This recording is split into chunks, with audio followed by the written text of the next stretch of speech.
And it worked, I assume. Okay. We're just gonna say that we're live now. And eventually someone will come into the chat and tell us that I'm correct. I'm Hello, Sam also, Stream, probably. I'm fascinated by whatever is happening in Adam's room. Are those twinkle lights?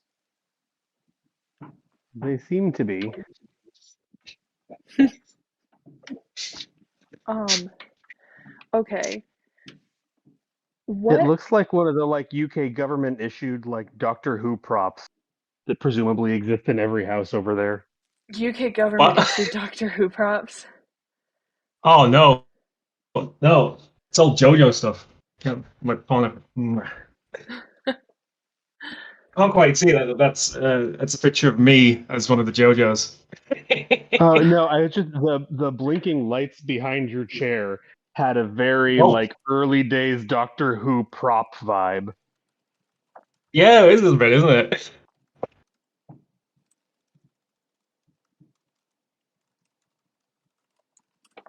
Hooray! Oh, Hello, look at cat. the. I love those two colors together. Oh, we should have Kat and Josh in the call together more often.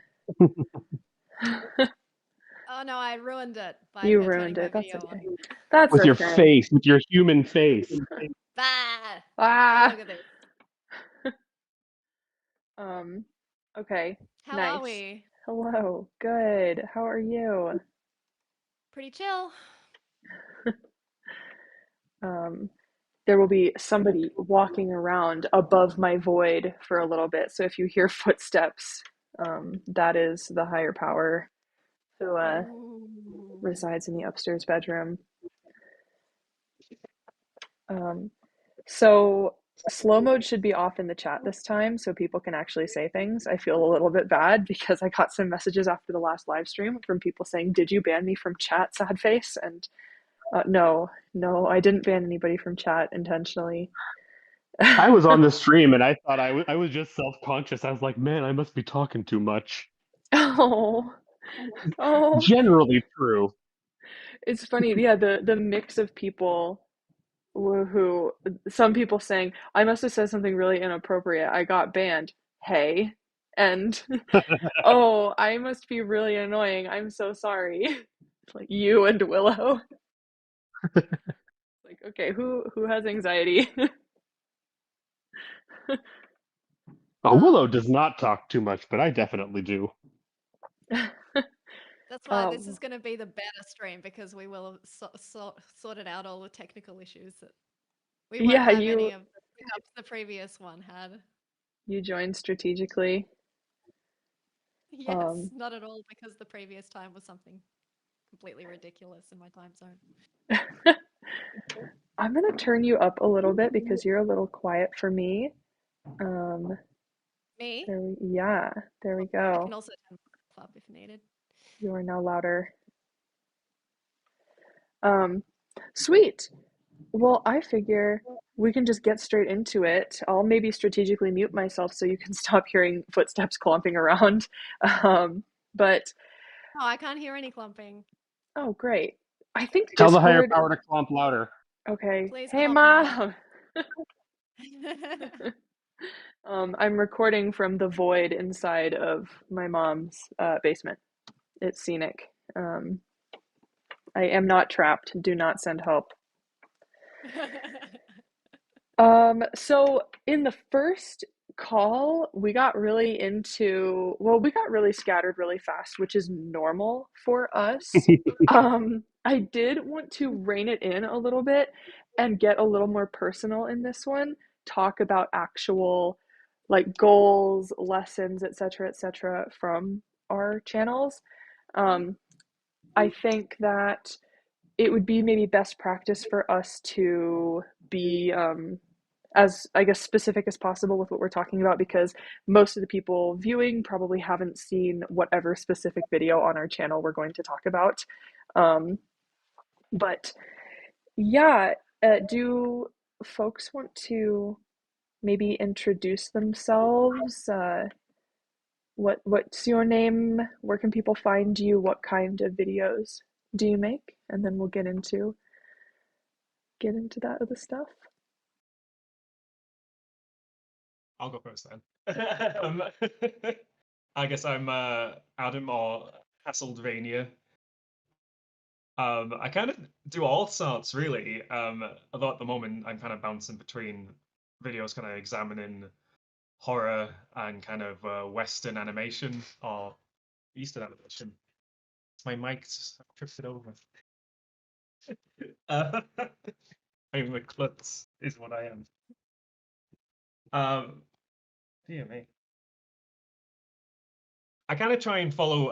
It's kind of like it kind of bites me, but my channel description is I kind of make videos for myself, which is also kind of how I approach it, for better and for worse. So my videos kind of like ping pong a bit in terms of how well they do.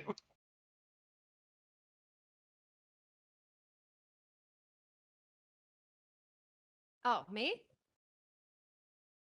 Okay. I'm Kat, also known as Pixel a Day on YouTube and Medium. I mostly make video essays about games, kind of analyzing games as art.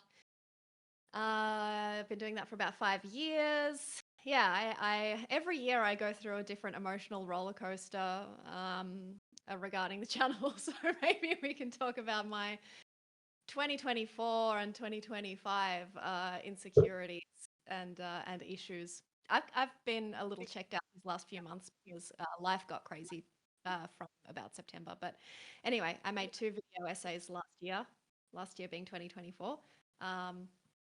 One was called City Levels, and it explored what makes city levels in games special and linked it to post-industrial art and poetry about cities. And then the second one was about indie games and a criticism of indie games that are praised by the industry despite the fact that they're not very good games, that they're not very good indie games, and kind of channeling my insecurities about indie games that just aim to be like little mini AAA games rather than indie games that celebrate and do what indie games do best, kind of sucking up all of the praise and attention and funding and awards in the game space. And I'm going into 2025 with very few goals for my channel, which is partly the point because I haven't really made anything in the last like 4 or 5 months, and I don't know where the channel's going, and I'm trying not to be too anxious about that. Definitely into talking about channel insecurities. We got into it a I little love bit. those.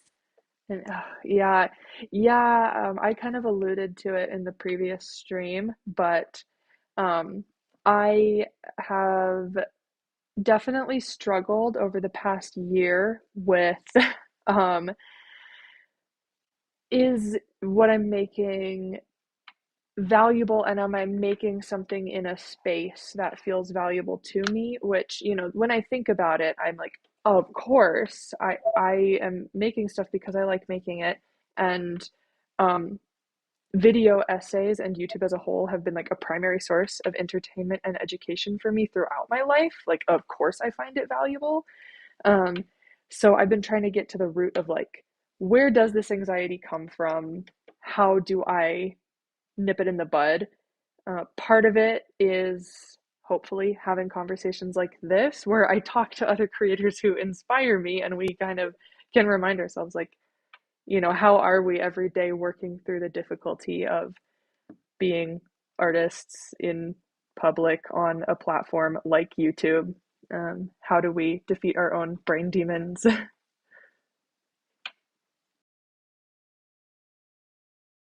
Sure. I guess I'll introduce myself, although I'm going to introduce myself by saying I'm about to leave. But I'm Josh. I am the Nukes on YouTube. I make video essays about sort of whatever catches my attention at the moment. We started off with my wife and I, our channel focus was on sort of analysis, like adult critical analysis of children's media. And I definitely still do that because my kids watch a lot of terrible media. I have a lot of opinions about it. But that has sort of turned into kind of whatever I want, whatever is taking me by the brain and dragging me through the muddy fields of research. I think that's how a lot of essayists approach it, because I feel like you have to kind of get it can be like so much kind of work putting them together that you need a kind of inherent uh intense interest in something to kind of like will yourself to make a whole essay about it and edit it and put it out. You know what I mean? Yeah. You need to really passionately believe that Kenneth Branagh doesn't understand Hercule Poirot. Yeah.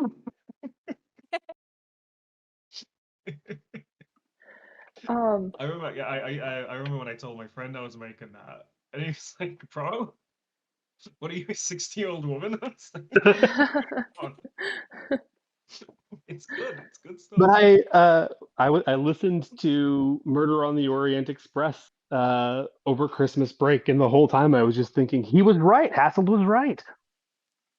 That's a great Christmas read. That's great. It's because, well, it's grim, but it's very Christmassy.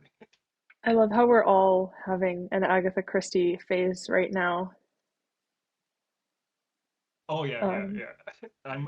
I'm currently still ticking away at doing the new one. If anyone's seen it, the Haunting in Venice.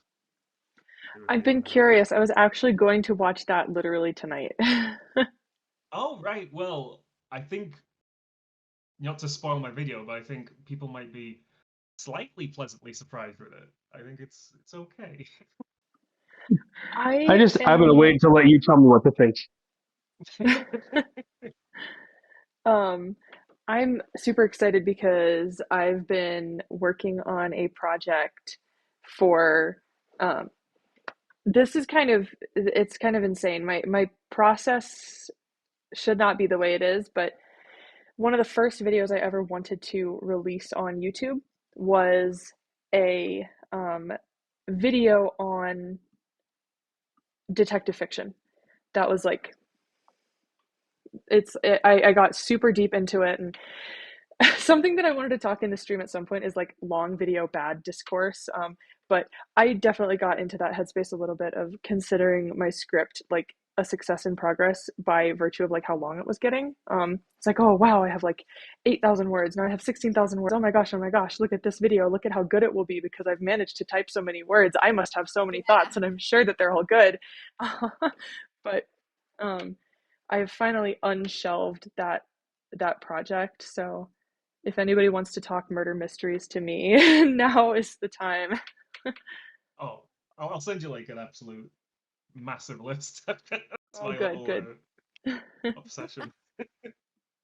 All right, sorry. With that, I have to dip. Have a good stream, guys. Thanks for letting me hang out at the beginning. Bye bye. Thanks, Josh. Yeah, and I should say that Hay and James and Skye and some other folks are planning to drop by a little bit later, so we'll be having new people roll in. But um, Kat, I wanted to ask, you kind of just alluded to some channel anxieties. Yeah, do you want to talk about, what you were thinking about in 2024 regarding your own video essay work? Yeah, so in 2024, I released only 2 video essays, which is my smallest count so far, but I think they were my 2 best or 2 of my best. So it's not the quality that's kind of in question. But I feel like almost the quality, because my video essays have just been getting better and better year on year. And now I feel like they've reached a quality that's so high that it's kind of boxing me in because I feel like I can't go back to just making short, not very deep, not very meaningful video essays, because now that I've put out like stuff that I think is really, really high quality and awesome, I feel like that's the new standard and I can't backslide. So now I'm just waiting for inspiration for something that's equally as good or better. And I think that's kind of restricting me a bit. I don't have that free flow of okay, I've just had an idea. Maybe maybe it's gonna be good. Maybe it's gonna be crap. I'll just pursue it. Like I just don't have that anymore. I'm like, oh, is this gonna be like mind blowing? And if it's not worth it. So that's one of my issues is that I kind of feel a bit stifled by my own artistic decisions. The other things being that I've just been really checked out in 2024 because of a bunch of reasons. Life got really busy, and I've been time poor, and like the creator chat meetings haven't been happening at a time when I've been able to make them. So I've just been checked out of the discourse, checked out of the game essay space. I haven't found the time to watch many YouTube videos, and I've just been really distant from everything, and I haven't been hating it. Like it's just given me time to do other stuff in my life that is also really important that I never have enough time to do. So I haven't had a problem with that. But it just means that the YouTube aspect of my life has really gone down in importance, and it's become more distant. So it's been a bit hard to come back to it.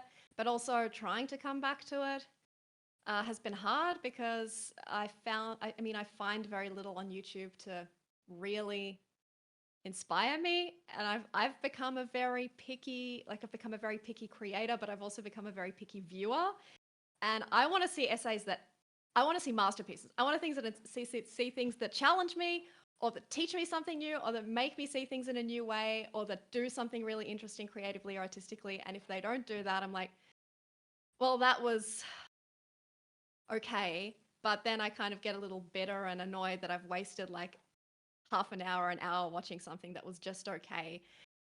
And you know, the quantity of YouTube is such that there's so much there, and there are, you know, there are nuggets of wonderful content in there, but at this point I feel like it's so time consuming to wade through all of the stuff I think is okay to find the stuff that I think is really great and inspiring, that just the prospect of it hasn't really motivated me to like spend a lot of time on YouTube. So I've just been totally really checked out of the whole space. And the other thing is that I've gotten, you know, a little bit, yeah, a little bit mentally, I don't know if I want to say a little bitter, but certainly less enthusiastic about the whole YouTube thing than I did when I started the channel 5 years ago, because of all the mental anguish that it's caused me with the, you know, the analytics that shred your mental health and the numbers that break your brain. And all of the, I've had to do a lot of mental reframing. um, so maybe I'm just a little burned out by being in this space as well, because I just can't seem to muster up the motivation to commit to a new project, or to try and get myself inspired by watching tons and tons of YouTube content in the hope that something will inspire me. And that's where I'm Yeah. entering 2025 from. Well, It's not that hopefully I can help give it's not that I've you. quit, but I do want to keep making stuff. And it doesn't help that like last year was just not my year in terms of games. Like I played a dozen games that came out in 2024 last year, and none of them really blew me away. I kept waiting for something to like really grab me that I could maybe make something about, and just none of it really did that much for me. So the inspiration on that end, like I don't find games that inspiring. Uh, I think it's the same for me. I didn't most realize of until them you are just just said it that okay. I was exactly the same last year. None of the games actually grabbed me. It's just like Thank glass you. Like, shattered for me. It's like, yeah, it was thank just you. I mean, bad. there's a lot of very good ones and perfectly good ones, but nothing that I'm like, whoa, I have to talk about this. Like, whoa, Animal Well, did you know it has 3 layers of puzzles? Oh, I or wonder, whatever. Like, I something just, I've been yeah, thinking is nothing that I that thought that I could my take on. I almost wonder if we're kind of spoiled for choice in a lot of ways. Um, like, I almost feel like there are these um, forces that work together to, like, I don't want to be very doom and gloom, but I have been a little bit doom and gloom about the internet, art, content creation, etc. And I think I'm kind of actually weirdly pulling out of that at a time when a lot of people are sinking deeper into it, because obviously, as generative AI is upon us, we're seeing some of those forces kind of accelerate. There is the pressure, obviously, to keep releasing more and more and more new, because there's so much stuff being released. You have to compete with it. You have to keep your name relevant. You have to keep getting yourself back up to the top of the list. And we see that, not only with video essays, but also with games. We have so many games coming out. I remember, 10 years ago in the indie game scene, you maybe only had 2 releases a month that you had to concern yourself with. Now it's like, I don't even know how to track releases. It seems like a lot of stuff is worth my time. I think that games have gotten better, but I also feel totally incapable of keeping up with the scene. There's Yeah. a good comment, which is someone commented, couldn't you make a secondary channel if you feel boxed in? I think that is a good practice. I kind of get that out through my blog. I kind of have a Patreon blog that I put all of my smaller thoughts about the stuff I consume into. But yeah, I agree. I think you need maybe like a secondary outlet or something, that a separate outlet if you need one, that makes you feel a bit more free and less pressured. I'm like jealous a bit of people who can run a second channel. I don't think I have it in me. Everything I do, it's like working towards one of the couple of different videos I have on the go. I couldn't like imagine being able to manage myself well enough to put time aside for like a different channel, you know. Yeah, it's Um, time that kind of, I think about it as an investment though, because when I put my thoughts down on paper about something that I've seen or played or whatever, it kind of helps me to think through it, and it helps me, like, it's clarifying to me mentally, and then sometimes that ends up snowballing into a bigger idea. So like I kind of intrinsically find it worthwhile to do. But if you didn't find it intrinsically worthwhile to do it, yeah, it would probably just become another chore or something. I tried to get a second channel going where I attempted to. This experiment didn't last long at all. I was like, oh, I'm gonna vlog. And the way I kind of explained it to myself and in my first video there was, video essays are like stand-up comedy, and vlogging is like improv comedy. They're very, very similar. They produce similar output, but the skills that go into each are like very different. And so I was like, okay, this will make me more robust as a creator. I'll get used to being off the cuff, and I'll be able to create valuable stuff just out of what already exists in my own brain rather than taking that, funneling it through a script writing process, and then um, giving it to people in the form of a video essay. I think I made it like 4 vlogs in before realizing it just was a different kind of pressure on myself. Um, I realized, no, I like writing scripts. I like working from a script. I like making stuff that feels more or less polished. I'm glad I tried it. I'm glad I did it. Um, because it did sort of help reinforce what I like about my primary mode of making things. So you just didn't feel that it was giving you anything worthwhile, and on top of your structured stuff? I would kind of think, the time that I would invest in the second channel felt like it was taking away from the primary channel.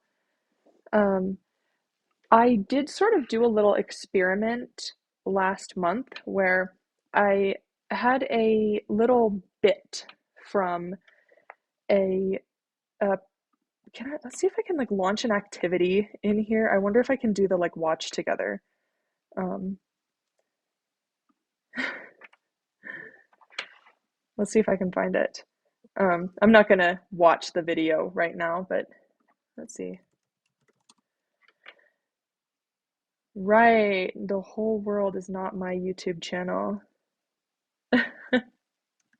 Ah, well, it's probably not worth it to bring up. But I tried to make a short video, like 3.5 minutes, I think it ended up being. And um, I pulled it out of like a larger script and edited it, and I thought of it as almost like, instead of a video essay, like a video poem or something.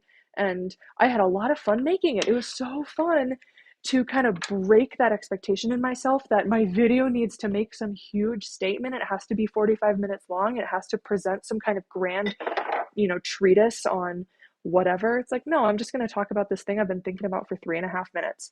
And it tanked, like worst performing video on my channel. And YouTube, of course, does the thing that YouTube does, and it just shows that little thing at the top of your analytics that's like, your viewers don't like this. Your viewers don't want to watch this. And it creates such Everyone hates this. everyone just like that. And you just look at that and you have to keep reminding yourself, like, no, I'm a human. I can make the choice to make something that nobody wants to watch. YouTube, shut the fuck up. You can't tell me that what I just made doesn't meet your standards. But you have to remind yourself of that, because it's really hard to overstate how the pressure from YouTube Studio and YouTube Analytics just gets into your mind. Yeah. That's me whenever I make anything like horror focused, because by far that's my worst performing content. But I like those videos, and they don't get like the 100,000 views the others get, and YouTube's really mad at me for that. But at the end of the day, I like looking back and I'm like, well, even if they've got 2,000 views, I like how it turned out, and it was worth doing almost just for that alone, which is hard to kind of almost get yourself to enjoy about the process. Oh, I should also clarify, I am happy in like the aftermath of having made that thing. Like, despite YouTube telling me like, you should be ashamed of yourself, everyone hates this. This is a bad thing. You should never do this again. It didn't work. I thought it worked. I liked that I made it. I'm happy. I'm happy with it. So sometimes we have to use our own internal metrics to decide if something was worthwhile. Exactly. Screw YouTube standards. You got to have your own standards. Yeah. Yeah, the problem is I'm not really meeting my own standards because they've become too high, but that's a me problem. That's just an entirely me problem. And I've been thinking about how, like, what the secret is to people who just are very prolific, whether like writing or making videos, whatever, just people who they have a lot of ideas somehow and they manage to be consistent without a huge amount of effort. And or maybe it is a huge amount of effort behind the scenes. I think one thing I've heard is like to just be consistently doing whatever it is. So like if you're writing, just write a little bit each day or something like that.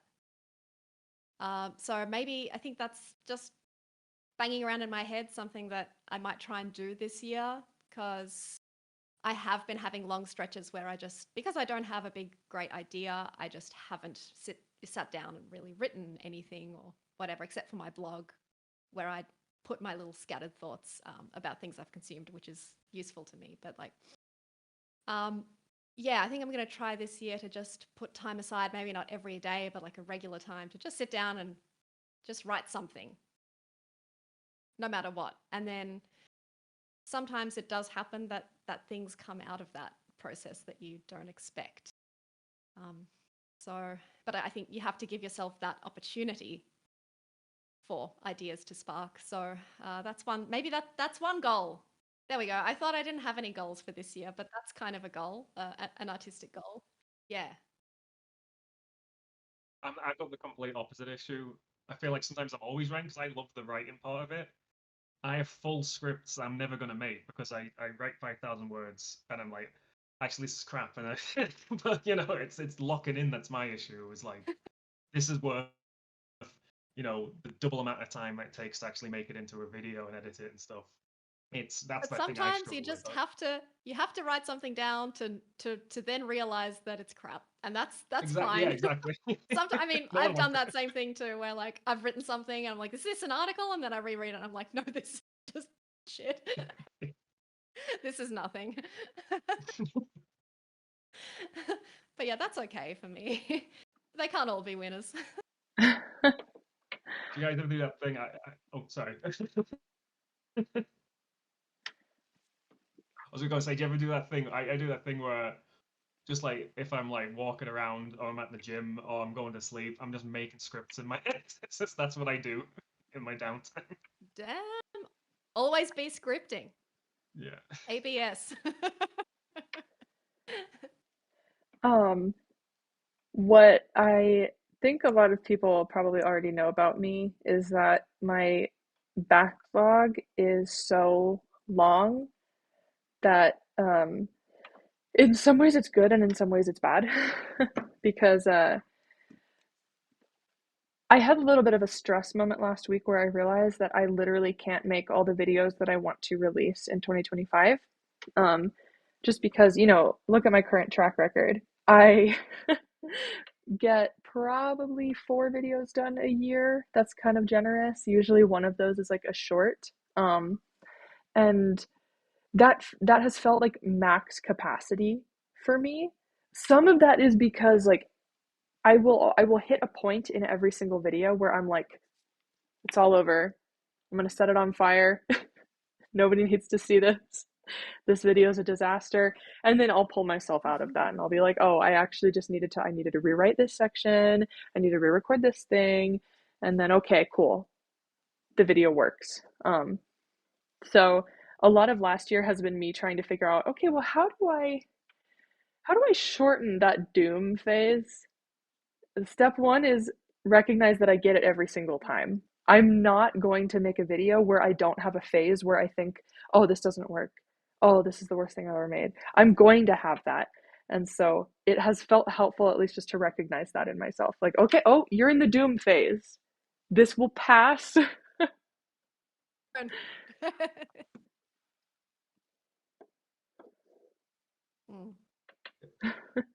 think that's really relatable, isn't it? I always find like if you take just a day away from it, it helps. You get so close to it, it's hard to see it, like inside and out, and you just think, well, this is, how is this engaging?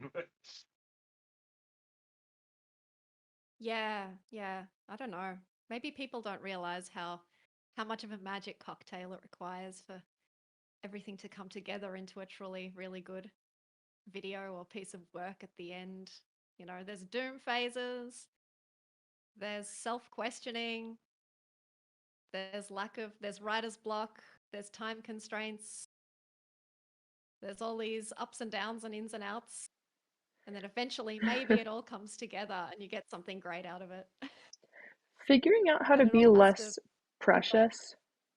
Like like Kat, you kind of mentioned, standards getting really high. And oh my gosh, I definitely felt that after I had one video do really well, and then kind of my view count went back to a very modest, like okay, I have like a regular viewer base and I'm not really like, popping off and like that's fine. I'm very happy with that. I like that my comment section tends to be pretty positive and familiar and like I recognize different people in my comment section. I really dig that. But I had a long phase of like, oh no, I'm gonna let people down. And so then I was, yeah, like applying I was looking at all my scripts through this new lens of, is this going to be a disappointment to people? And like, I realized that I didn't think of other video essayists in that way. Innuendo Studios is probably my biggest example when I have to like reassure myself, he has already changed my life with the stuff that he's made. If he never makes another video again, I will have considered his channel to be a great gift in my life. And every time he makes a video, if he makes one where I'm like, oh, you know what, that didn't land for me quite as much. It's not like I'm suddenly thinking, oh God, how dare you? How could you do this to me? How could you do this to your fans? No, I'm not thinking that. So why would I think that other people would be thinking that about me? And even when they make that video that you're like, well, this is clearly, less good than their other work, then you look at the comments and there are people commenting like, this is your best video so far, or this is my favorite video of yours that you've made. And you're like, oh, okay. Other people don't even share that opinion. That was just me. Some people like loved this video more than anything. A good example is I went through a phase on my channel of upload in like in between videos. I just do like a 10-second that was nothing but a joke. And I don't think it's anything more off-putting to viewers than just shit posting at them. But I never lost subscribers, and if that doesn't turn them off, then I think like a different type of video wouldn't either, you know. Yeah. I like what somebody in the chat just said about aiming for 85% instead of 100%. Apparently this came from a MatPat interview with Colin and Samir. But yeah, I think that's a really good point. Like, if you wait to release something when it's 100% meeting your standards, then that thing might just never come out. I have really wanted for a long time to be able to amend my uploads. Like, I was trying to figure out this year, is there a way I can strike that balance between consistency, upload frequency, and quality? Like, what would happen if I released a video that was not that perfect, but at least it got the ideas out there and it got a conversation started with my audience? And then what would happen if I unlisted that video and released it again a year later? Like, that would probably kill my channel a little bit. And I've tried to think of, like, is there a precedent for this throughout other art forms? And unfortunately, yes, the precedent is George Lucas. He really likes to revise the earlier Star Wars films, and people will, how's it going? Hey, people will look at these updates he makes to his films and they'll go, no, it was good before. Stop it. Leave well enough alone. It's also like a tale as old as time. Joe was also really awful for that. It was Dickens. He was like a bit too much of a people pleaser, and he was constantly tweaking his novels after they were done. And like the new ending of the new ending of Great Expectations is way worse than the original one. You know, it's like largely agreed. It's rough. So don't be George Lucas is the takeaway. Hey Kat, do you want to leave the watch together activity that I Hey, started? Hi, sorry. And then that little box can go why is away it telling me that I'm hosting? because you're the last one Oh, in leave my failed activity. experiment. There we go. How's it going? Hey, you I sure didn't have even a lot realize of. that's the last one in there. I've never seen your desk before. This is so funny. Most people haven't. I'm usually not on camera when we do creator chat stuff. I got the boss baby, so my film friends gave me this poster when I became a father. They thought it was funny, and it is. Um, Really steals the focus, doesn't it? The eyes go right to it. yeah, no, every time. It really helps me zone in when I'm writing because it really reminds me what I'm doing this for. The boss baby. Yep. I know that, like, so I was kind of soliciting topics when I originally pinged people, be like, hey, a live stream. Do you want to do a live stream where we just talk about all the stuff we normally talk about? I know that Hay had a couple topics. It seems like you've been thinking a lot about video essay this year. Sure, yeah. I guess hello everyone. I'm Hay. Since I listen to everybody's fun little intros, I also make videos that range broadly in topics. That'll be the 17th time you've heard that today. But with that said, one of the topics I wanted to talk about, and I was curious if anybody else felt that way, because I also had like a little bit of a downer impression on the year in video essays in general.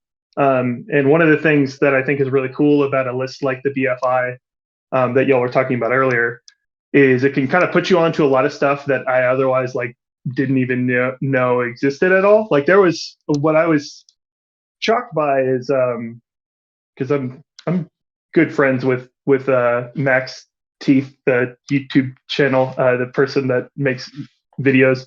And I there was a video on that list that I was like, oh my gosh, I haven't even seen this video. So I don't know if it was just I started watching less or what, but what I was wondering, and I was curious, Sam, if you kind of had a similar thing, because I kind of resonated with some of the stuff you were talking about on your picks for the BFI. This was the first year because I think I usually pick like 5 videos that I'm like, okay, these are the videos of the year that I'm like, oh, this was a really cool video essay.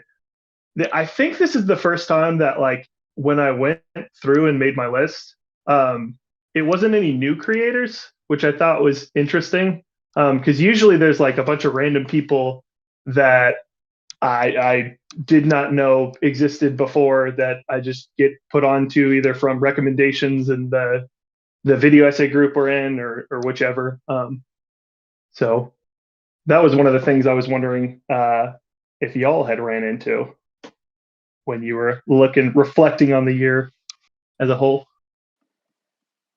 I'm just pulling up my BFI nominations right now. And I felt very conflicted by that, actually. So let's see. I'm gonna try to share my screen. I don't know if that's gonna break anything. If it does, I'm sorry. Also, there are dogs barking now. So, is this doing anything? Are we yeah, are we seeing my list? It's loading for me.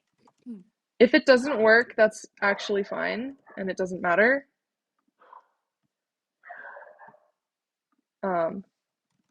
Well, I'm just gonna start talking about it, and if it doesn't work, whatever. Also, there we go. Okay. So, my intro literally starts, I have been a bit of a video essay doomer over the past year. Um, uh, and yeah, actually, I'm just gonna stop the screen share. Sorry for awkward live stream experience. I'm part of the goal of today is learning how to do one of these. I was not going to submit picks to the BFI list this year, because I have just felt really weird about video essay over the last year. As I kind of said in my intro, I also heard Kat say this earlier in this stream. I'm finding it hard to find works that I really connect with, and it seems like I am ever more confronted with like just stuff. I don't know how accurate that is for me. Like I don't know if I think sometimes, in my doom and gloom moments, I'm like, oh, video essays have gotten worse. It's like, no, that's probably not true. Like, I'm just looking at the past with like rose tinted glasses. I remember the stuff that really mattered to me, and I forget the stuff that didn't matter to me as much. So it feels like a very like current year problem. That was kind of rambly. Yeah, it's not that they've gotten worse. I think probably overall maybe they've gotten better. It's just my standards. I'm the problem. Like I've just become a really picky viewer. So my standards have gone up, and then I find very little to meet it. I really wanted, like last year, I wanted my YouTube video viewing to be constructive, because prior to that, I did just find myself like spending half the day watching YouTube, and I was like, oh yeah, I don't want to do that anymore because I'm wasting a lot of time. So, so then I think I raised my standards, and then that ended up just like feeding into the loop of disconnection and disengagement and dissatisfaction that I'm currently kind of stuck in. Yeah, and I think it's like okay for us to be expressing like dissatisfaction. I don't know what these dogs are on up there. I don't know what's going on. So sorry if you can hear that. But I think Yeah, it's weird to express being dissatisfied and not try to immediately be like, but I have hope or whatever. I do have hope, but I don't want to be so like, doom and gloom and just leave it at that.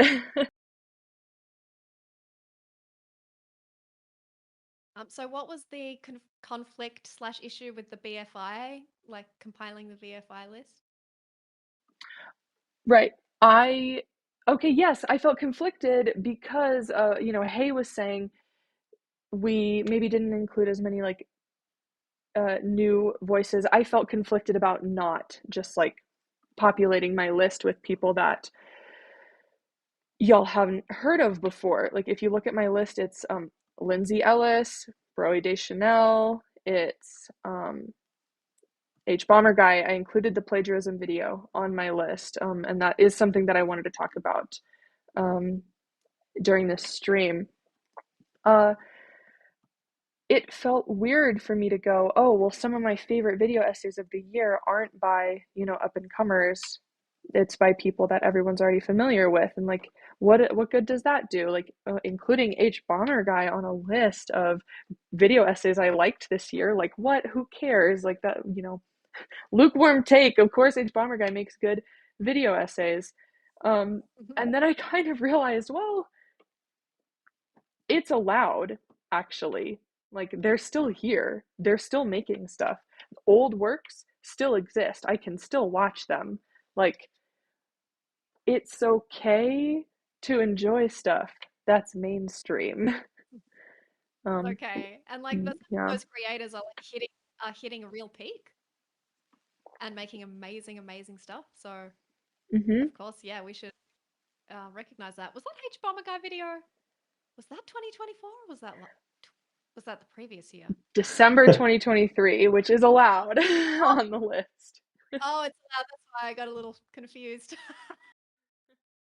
um, yeah, I wonder if yeah, I think about this too because I wonder if is it just that the biggest people are making the best stuff, or is it just harder to find smaller channels that make really good stuff because How do you guys the go about momentum of trying the to? algorithm Oh, sorry. pushes the bigger channels, and I think it's getting harder and harder for smaller channels to break through. So that's why I do sometimes feel a little bad in recommending big channels because I think we should all be trying to rebalance that as much as we can, but that doesn't mean that we can't say that like this big Right. channel made a really good video. Anyway, yeah, sorry, Definitely Hassel. thoughts about that. But yeah, what were you going to say, Adam? I was going to say, how do you guys actually go about trying to find smaller creators? Because at least for me anyway, I find YouTube kind of goes through waves of actually trying to push them a bit, but otherwise there's a bit of an incestuous loop with the same people. I know more than once I've just been like interested in a topic and I've just kind of looked like, has anyone ever made a video essay about 13 ghosts of Scooby-Doo? And then someone else, and then that's normally how I do it, but there must be better Mm, ways. Interesting. I've never done that. I've yeah, that's never probably searched a topic. yeah, No, and that's it probably how can be you good. find It the can be, smaller yeah. ones by searching a topic, right? Because the home page and stuff, the recommends, that's just going to be populated with bigger stuff. Like I'm constantly surprised by how medium to big, how many like medium to large channels I've never heard of. Like occasionally YouTube will recommend me a video by about like in the game space by someone who has 20 or 30, no, not 20 or 30, like 200 or 300,000 subscribers that have literally never heard of them. And that happens on a not irregular basis. Yeah, um, yeah. let alone Finding channel. there are so many creators in like the million subscriber range who do the kind of video that I tend to watch, but in my brain, I'm so used to like putting creators into like networks that um like, oh, I know the network of, these people who tend to appear in each other's videos, they quote each other on Twitter, you know, and in a way, I feel like, we exist in that sort of network with each other because the same we're in the same creator circles. Like there's not necessarily a reason for me to like associate with Kendra other than we found ourselves in the same Discord. We don't make similar content. and I like Kendra a lot as a person. I'm glad we came into the same groups. But yeah, there are just so many people out there that it's like, am I ever going to hear about them just because they don't fall into the sort of in group that I am watching? Yeah, I was gonna kind of, when you brought up like how do you discover videos or whatever, echoing kind of some of the same stuff, is the group that we're in for video essays. One of the cool things is like once you get past a certain point, or even before then, as long as it's not a public video, you can ask for feedback on stuff. And I think that's a really good way to, discover a bunch of new people on topics that, like, a lot of the time I don't think I would have cared about at all otherwise. Like, to be honest, if someone like told me and this is just me in particular, a couple of Kendra's videos, like if you just told me the one sentence, here's what this is about, I'd be like, I don't know if I care about that. But once I'd seen the videos, I was like, oh wow, these are really fun and engaging, and interesting, like opinions of stuff that like I otherwise like wouldn't have thought to engage with if it wasn't someone in like the, you know, video essay group space, that we have. Yeah, because they're going to do a really good job of conveying their passion on whatever random topic to you it is that they're super interested in. But yeah, I recommended CJ the X's video on men's fashion to my boyfriend yesterday. I made him watch it, and he was like, "Men's fashion? Like, what do I care about a video about men's fashion?" And I was like, "Just trust me, watch it." And I learned a lot of random things about the history of men's fashion in that video. I definitely find that on YouTube, I gravitate toward, you know, people, toward creators, not necessarily videos. Like, a video is a unit of content, but I look for, not only videos that are excellent, but that come from creators that I am really excited to have an ongoing relationship with, which is weird. And it makes me wonder, do I do that in other areas? Looking at my bookshelf, I think yes. Like, if I find one book by an author that I really like, I'm going to go read more of the author's stuff.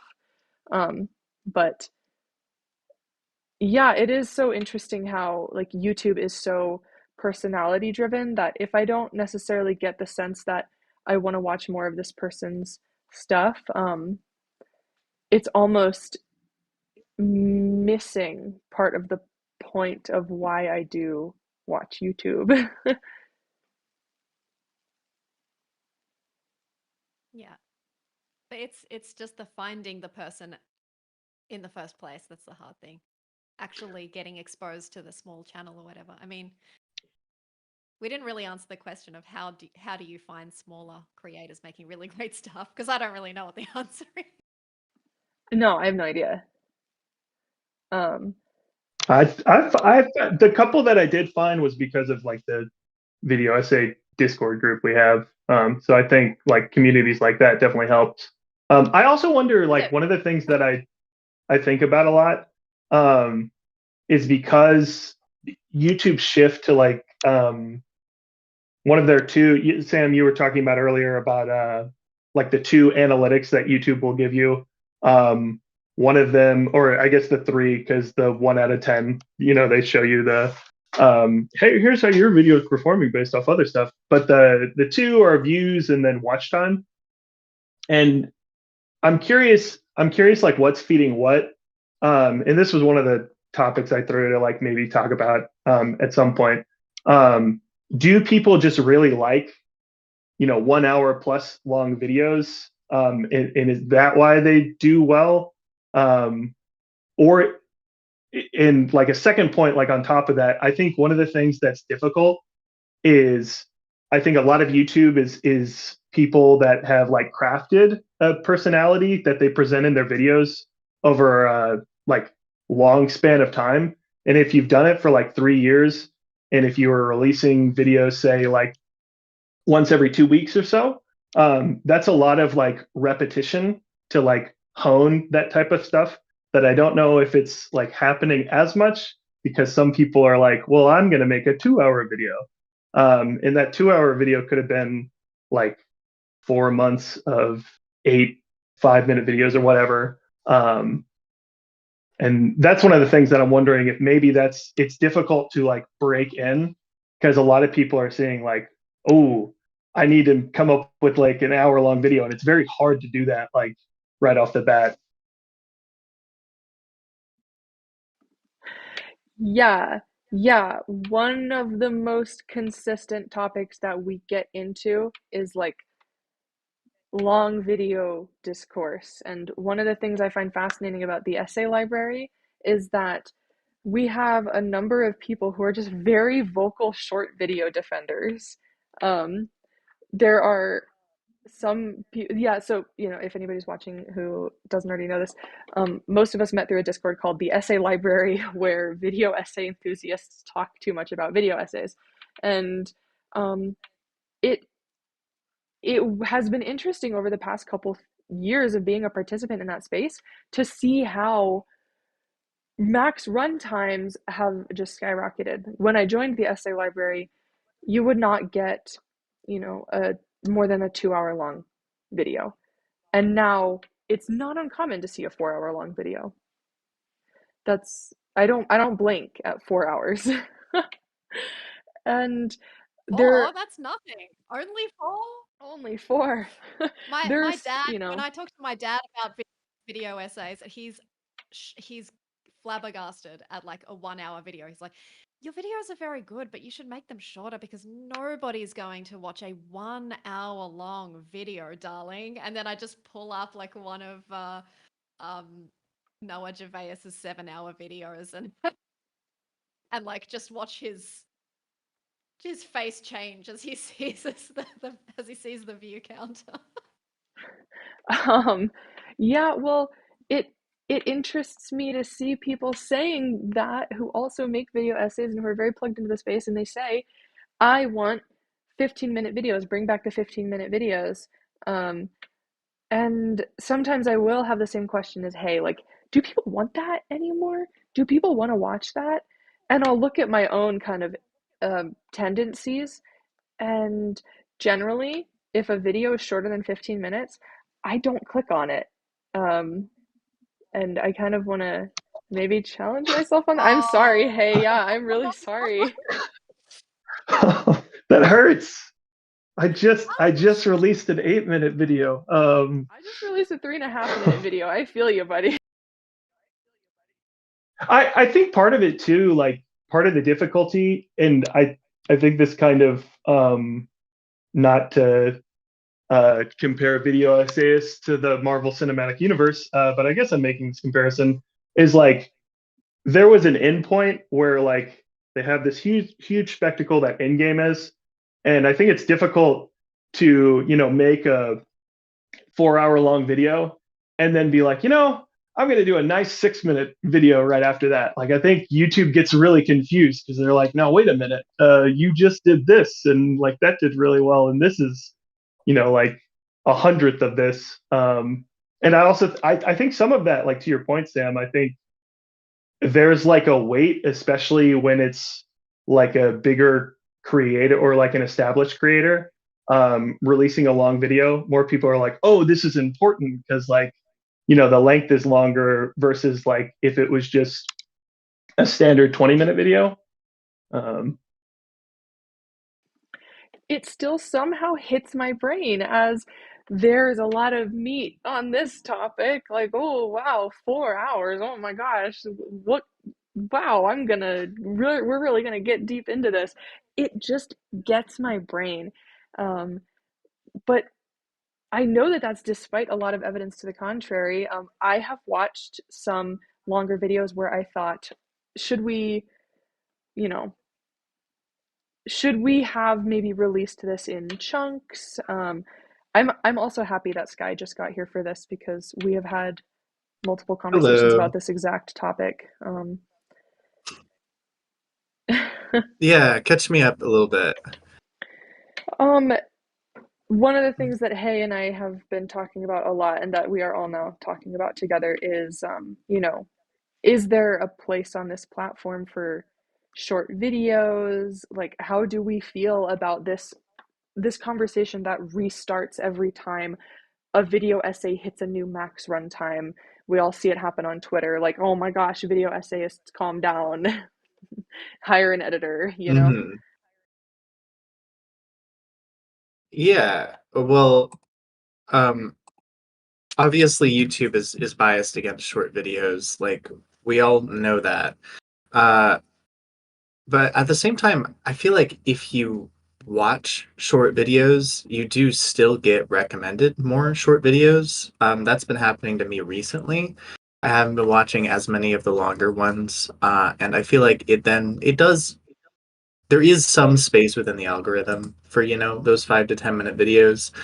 Um, I think part of it is like video essayists in general. Yeah, like there's no one's editing these scripts, and they just get longer and longer, and it's hard to fend off scope creep when you're just an individual person, especially if you don't have any professional experience with like writing, like I do. Like I don't have any professional experience. If you're not a professional like So, me. yeah, I phrase that ambiguously, but like most people making video essays, I would say most, I don't know if that's true, haven't worked with, a real editor with real deadlines in the professional world. Would you say that's true? Does that reflect what other people feel? I think it might Um, depend on what space you're in. I think Yeah. with gaming for sure, because if I can just offer my experience, like I did not like writing at all, like going into like college age per se.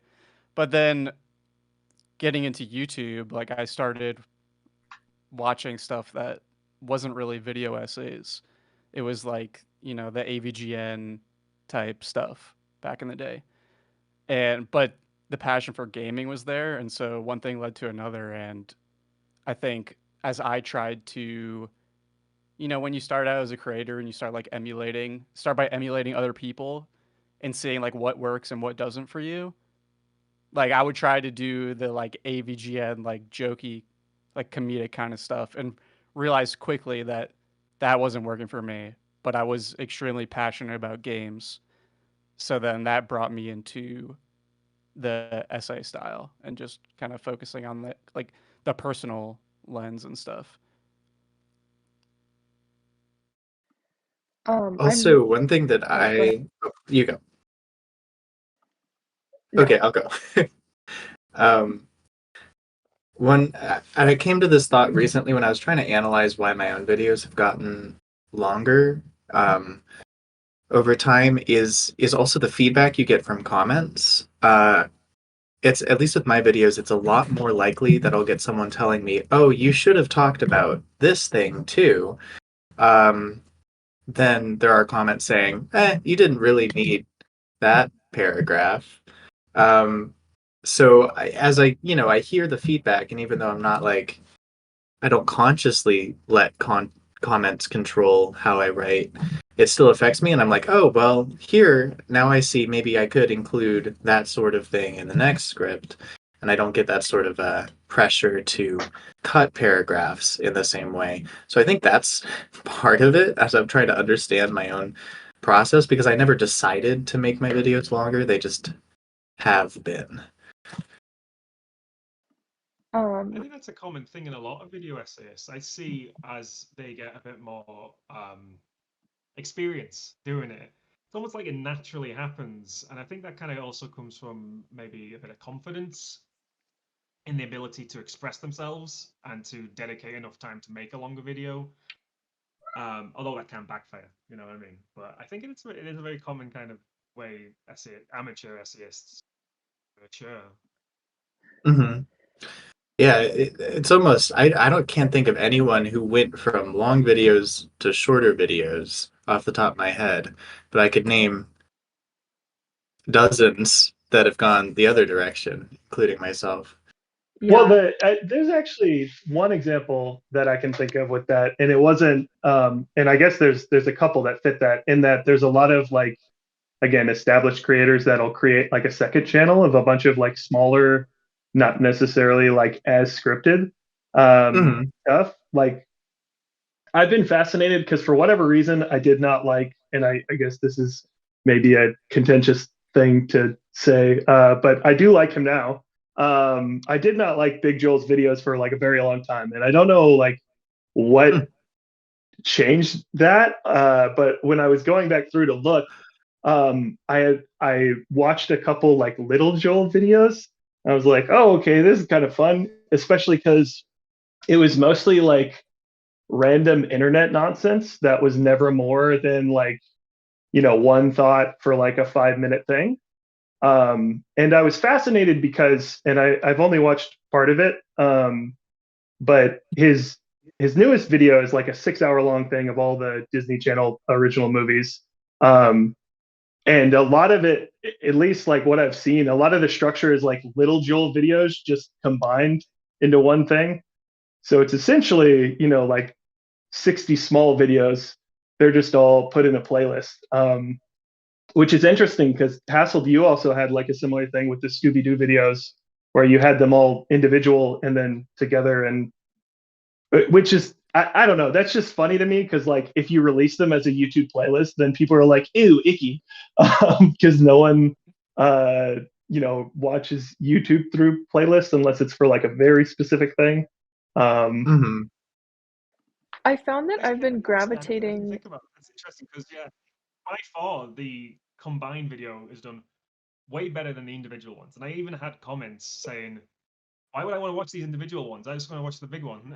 Next thing you know, so speaking of the Oh, short versus long, I didn't yeah. realize that you literally released a bunch of shorter videos and then aggregated. Is that what happened? Like you released individual installments and then made a supercut? Other way around. I did the big one, and I was like, Oh. I want to try an experiment. I'll try splitting it up and see if it does better. Like maybe people don't want the time, even though it was doing well. I was like, maybe this people will be more willing to watch individuals, and they weren't. They all flocked to the big one, and they didn't really care so much about the individuals I released after. That's interesting because I've wanted to do the opposite this year. I've found that, and what we're talking about is just like the bucket that the same information goes into, like the packaging.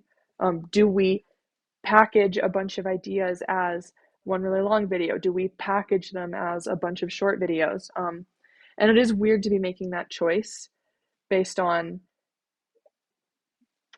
I want to say the algorithm because that's what we always say, but it also is kind of viewer psychology, right? Regardless of if there was or if there wasn't an algorithm, I'm still deciding, do I click on this title, this thumbnail, and this runtime? Um, and an example that Josh and I talked about for, oh my God, probably 4 hours. We probably talked about this video for the same runtime as the video. He shared with me Laura Crone's Harry Potter for Grown-ups video. And I was Mm. fascinated by it because if you are watching, go pull the video up right now, look at the title, look at the thumbnail. It is, I'm going to spoil it a little bit, so I'm really sorry. She starts off talking for probably 40 minutes about the dark academia aesthetic and books that fit into that and what it might be saying about readers who gravitate from Harry Potter childlike literature to, oh, okay, what about a wizard school where they have sex and do drugs? That's all really interesting to me, and I could totally see how you could talk about a topic like that for 4 hours because there's a lot of books in that space.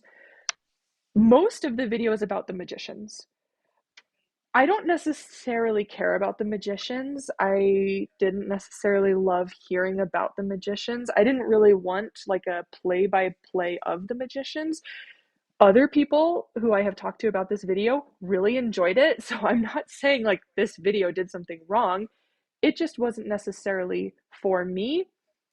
I did feel a little bit slighted, maybe, that the video was about something other than what it said it was going to be, despite also very much being about what it said it would be about, because it's 4 hours long. It's going to drift away and come back.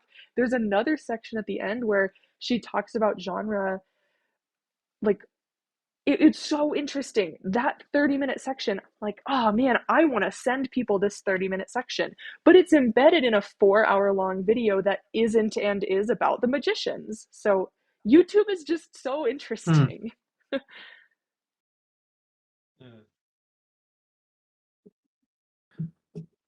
That's an interesting point. Another example that I thought about was the Bobby Broccoli, the Super Collider series, um, which it was originally 3 parts. Each part got fewer views than the last part, but then a year later he did a supercut, and that supercut has like more views than the original 3 parts combined by a lot now. So it's like, I bet Laura thought about, she had all these ideas. That was the thing that she worked on for like a year. But she figured more people are going to see me make this point about genre if it's part of this longer video. No one's going to click on the shorter video. I bet that's probably what was going on. Obviously, I can't say for sure. And But she was I think right. there's a couple I clicked on it things. and I watched the whole thing. yeah. Anyway, go ahead. And I liked it. I think liked there's it. a couple of things that are worth considering there too, because, like, yeah, as you said, each part when they're split up is generally going to have less views than the last one. But when they're aggregated, and the aggregating is becoming like super popular, like I'm seeing in a bunch of different spaces, like you would think that, like, I don't know, my mindset would think like, oh, I can't release the same content twice because like nobody's gonna watch it the second time and YouTube's gonna bury it. And generally, if you release like an almost identical video, then that will happen. But I think there might be two different kinds of audiences that are going to be clicking on those for different reasons. And also, if you release an aggregate video, you see that that's getting like a crap ton more views, but you're also not seeing like where people are dropping off. So like I can say for some super long videos that I've released, like the viewer retention, like the average view duration, if I release something that's like 2.5 hours long, I might get like a 30-minute average view duration. So I'm not sure that like one is necessarily better than the other, but I think it's definitely true that YouTube, just the way that it like weights like watch time as opposed to average view duration, like it's generally, yeah, if you release like the longer video, it's just going to be favored. But I think there's a lot of things working behind the scenes that we're not like super certain about. I think context might also matter as well. I think there are topics viewers are more likely to sit down and watch and would rather consume it as a long think piece than in bits and pieces, I think. Yeah, and there's also like I think on YouTube, I mean, I think if you're watching something on a streaming service, like how often do you start watching something on Netflix and then put it down halfway through and then come back to it? Like I don't ever do that. I'm not going to start something.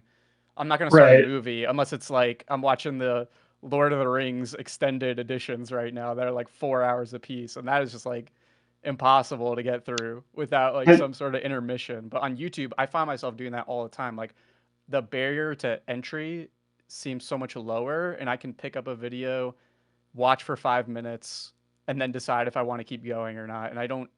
It's just not a behavior that I find myself doing that on like any other service. oh, see, I like there's in like streaming for all the different sites. there's a bunch of ways they can like fudge the numbers to make it, every like streaming release will be the biggest movie on Netflix. Even though it's like, wait, does that mean like people actually watched it, or does that mean like there was one, I forget what it was. It might have been the show Ted on Peacock, but it did really well in the United States because it played like right after the one like NFL game they bought to play on Peacock. So of course the numbers are inflated because like it's the same thing with the Super Bowl on cable. Whatever network TV show would come on after that would get huge boosted ratings, and people would say biggest show on television or whatever. But it's just people didn't have the remote to like change the channel.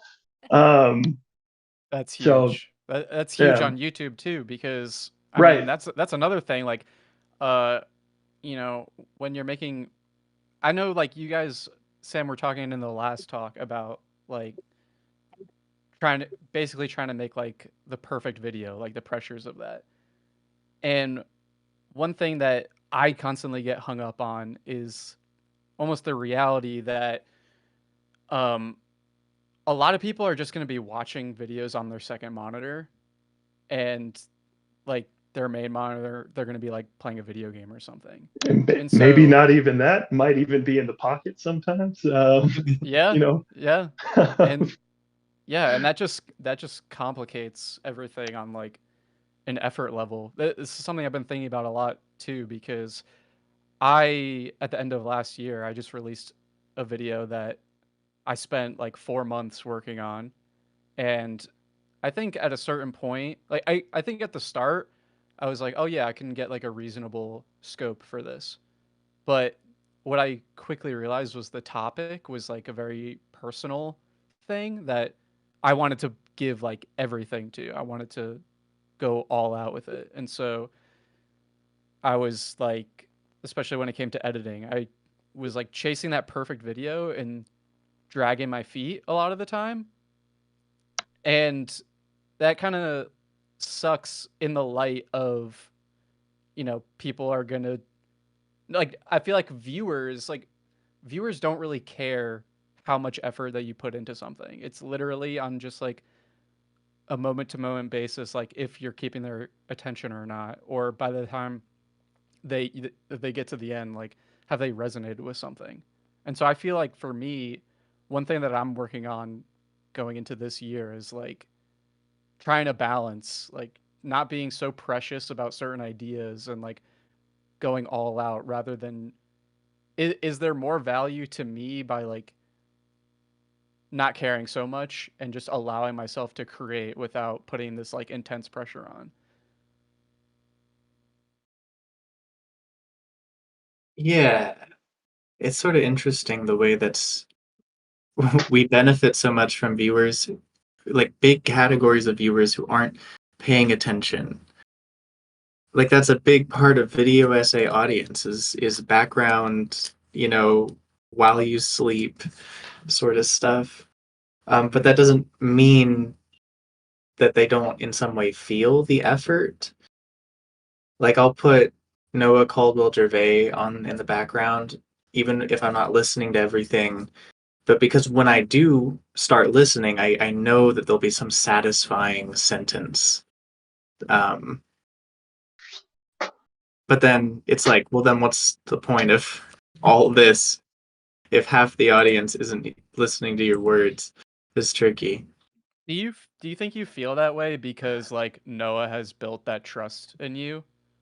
Like do you think you feel that way if you find a new creator that has put out like a 2 hour long video? Because I think like I watch and listen to a lot of YouTube, but personally, even though I am releasing several like usually between 1 hour or like 1 hour and a half long videos, I find it very hard to buy into like somebody before they've built that trust in me. And I think if I Yeah, am able to, like it has to be a top, like the gateway, like the top of the funnel has to be a topic that I'm like already invested in. yeah, it's for sure because I already trust that he's a good writer and I know that there'll be something worthwhile in the video. Um, yeah, I don't do that for people that I haven't heard before. I think a lot about like go ahead. the trust aspect. Uh, yeah, I wouldn't necessarily say that I like don't have it's more of like I just have such trust built up with certain creators that I will follow them on whatever journey they want to take me on. It's not that I distrust creators that I haven't seen yet, but it is kind of amazing to me how if I see that a channel I really, really like, I really like folding ideas. If I see that Dan Olson has released a 4-hour video or 2-hour video or 20-minute video, whatever it is, I'm going to be really excited because I just have that familiarity with his authorial voice, with his editorial voice. It is, it's comfort food that I believe I will also get something out of.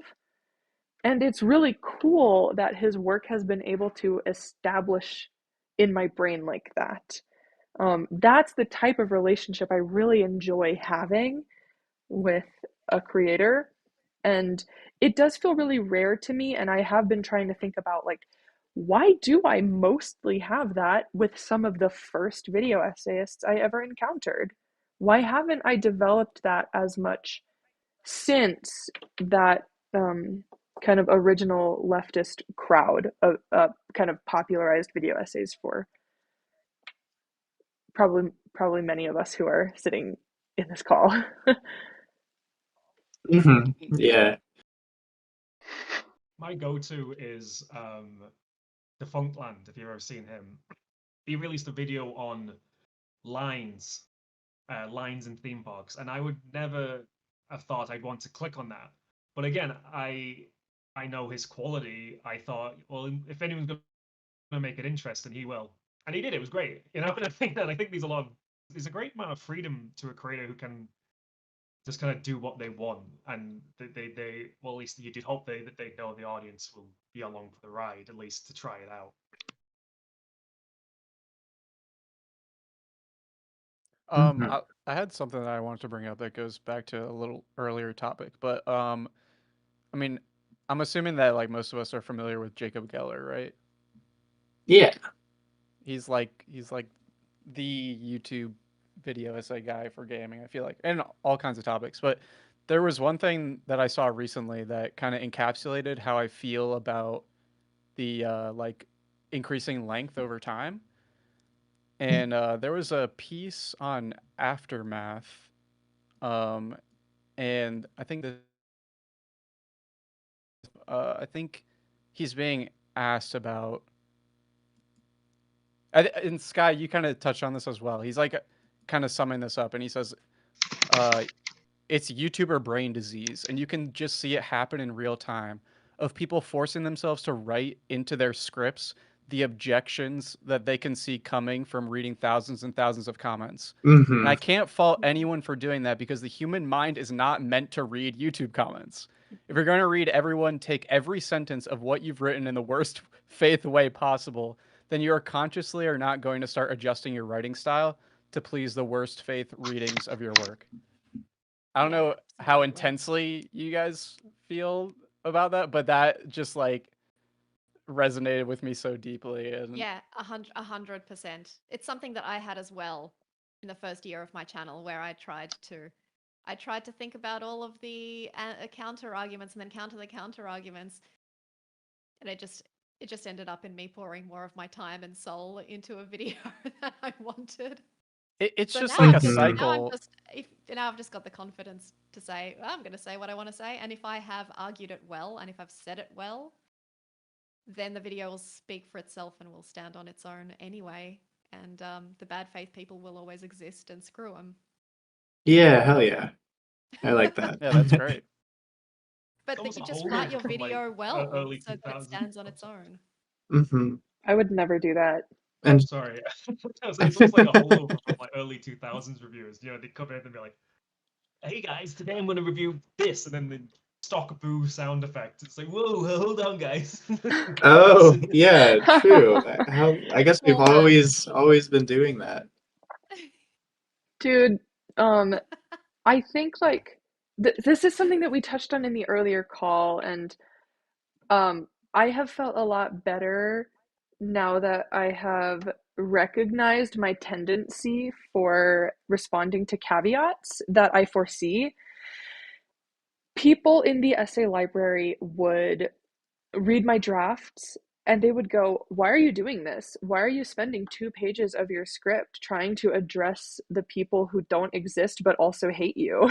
And um, yeah, now that I'm not doing that as much, I feel a lot more free. And it's not like, oh, my script is a battle between myself and the assholes. It's like, okay, no, I'm back to my script being a way for me to communicate my passions. Um, that being said, I found it a really good exercise when I was making my God of War video, the God of War sex mini games video. Anytime I talk about feminism in video games, I know that I'm probably going to have some people hop in. My most recent comment on that video is, well, but you see, it's a male fantasy, so, and I wanted to be like, thank you for explaining that to me. Like, wow, thank you so much. I never would have thought that was, but I've been restraining myself from even replying to those. I I took out all the caveats that I included in my script, and then I put them all into a separate video. That video is 30 minutes long, and it was cathartic for me to make that second video. I really enjoyed it. It felt like a different exercise. Like, okay, here are 6 counterpoints that I usually hear when I'm talking about feminist critique. Let's just bang them all out at once. I'm glad that those weren't embedded in my God of War video because they would have destroyed the pacing. Yeah, yeah. And then the assholes win because they ruin your stuff and they didn't even have to say anything. The assholes in your head existed and ruined things. Like I had a similar thing with my Neo Automata video where I have a chapter, and it is just one chapter out of like 5 or 6 parts where I'm in about the things that I complain about in that video. But yes, I made some critiques about what I thought was some questionable portrayal of women, but I just decided to talk about it normally and treat it normally and not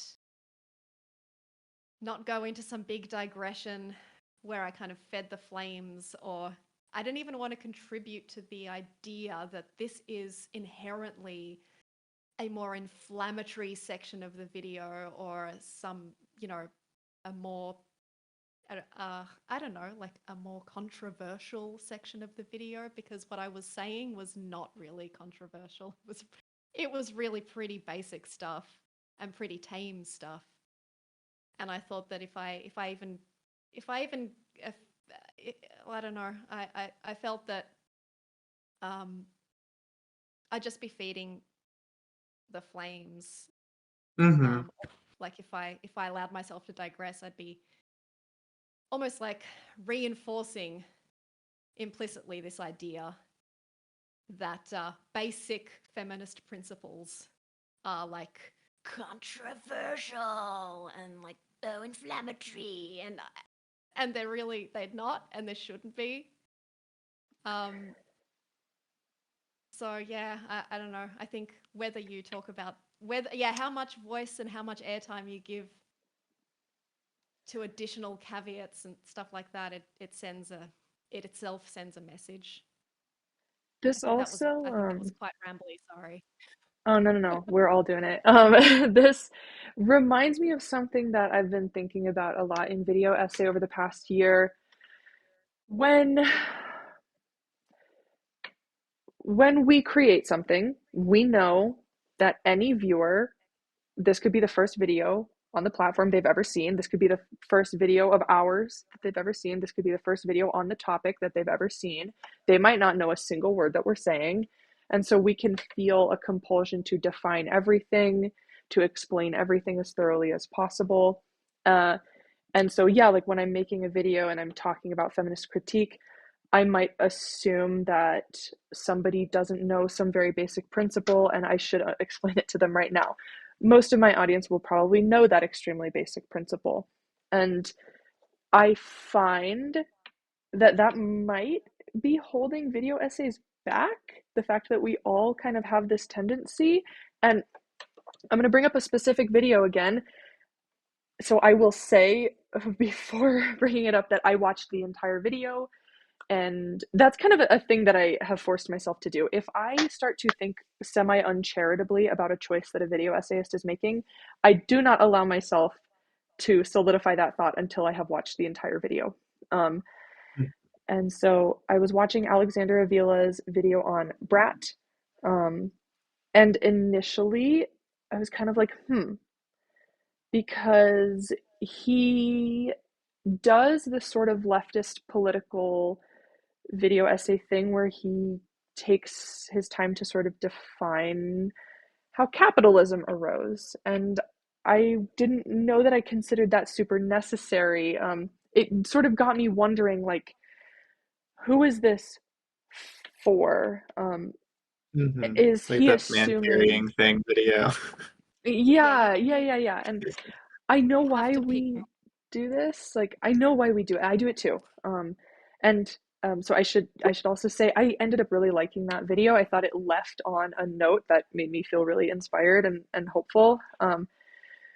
But having watched the whole thing, I'm not sure we needed to do the definition of capitalism thing, even though he did it in a way that was creative and funny. I was just kind of sitting there being like, who in Alexander Avila's audience needs to hear this?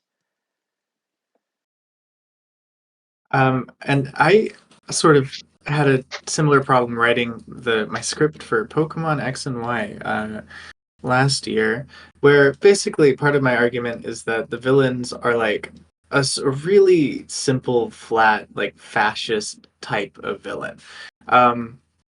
Like more so than other Pokemon villains. It's just kind of a weird thing and it leads to weird implications. But anyway, I decided to not fully define fascism because I think it's pretty self-evident when you just look at the way that they're written.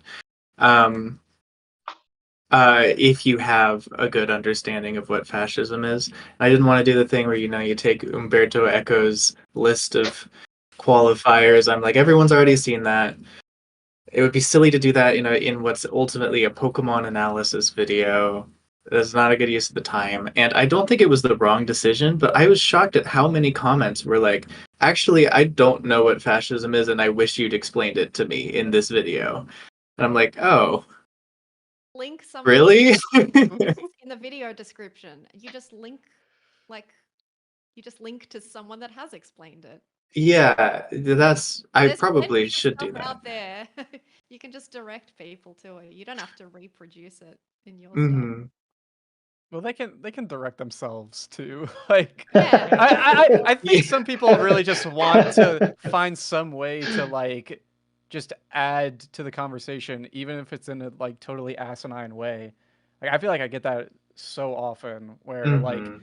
I mean, I have one video on my channel, like the most popular video is like a critical. It's like a very nostalgic view of like the Wii U under the lens of like that I'm like disappointed in like the Nintendo Switch. Mm-hmm. And so I really like liked that video.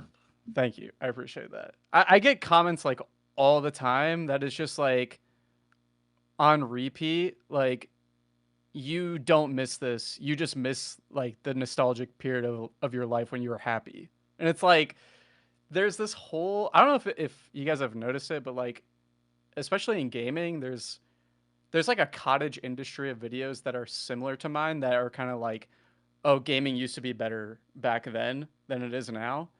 And so the counter argument is like, yeah, you're just like nostalgic. And the use of the term nostalgic kind of just like hand waves any sort of like point that you're trying to make. And people just want to like people will just regurgitate that over and over again. And I don't know, like it's like it should be like an assumption that we can all make like yeah I'm like I may be nostalgic about this time or like what is the definition of fascism, like you don't need to like add that to the conversation, like and if you Mm-hmm. don't know like I think there's a valid point of view where if you had failed to like explain how you could connect the like Pokemon villains to fascism, which I think you did adequately without having to explain the definition. Like they can go like type into Google like what is fascism, and people just want to like hear that, like they just, it is like that actually thing like that is inflating everybody's runtime, and it's just like a cyclical thing that is so Well, I almost wonder frustrating. too, when did you release, just out of curiosity, when did you release the video about the Wii U? I released it at the end of 2022. So Yeah, so 2023 was like the, I feel like 2023 was like kind of a extra wind in the sails for this generation for Nintendo, and so people are looking back on it and being like, "Yeah, you're fucking crazy for well, feeling this way." I almost wonder if like part of that is you're now getting, because I do think there's, because I really like the Wii U, even though it's ridiculous. Like a lot of the stuff with the Wii U is patently ridiculous. That they were like, this is the console we're gonna release. What do y'all think about that?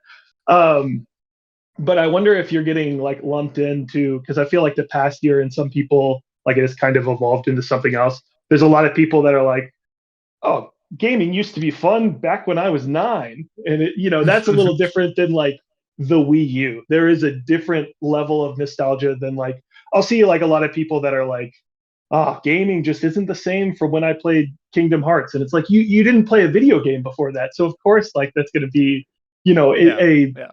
incredible experience. I think there's levels to nostalgia, and that's, I don't know, that's kind of unfortunate that it's probably just like getting attached to the wave of like, because I've gotten recommended a lot of videos that is someone that's my similar age that's like, don't you remember the GameCube? It's like, yeah, that was cool, I guess.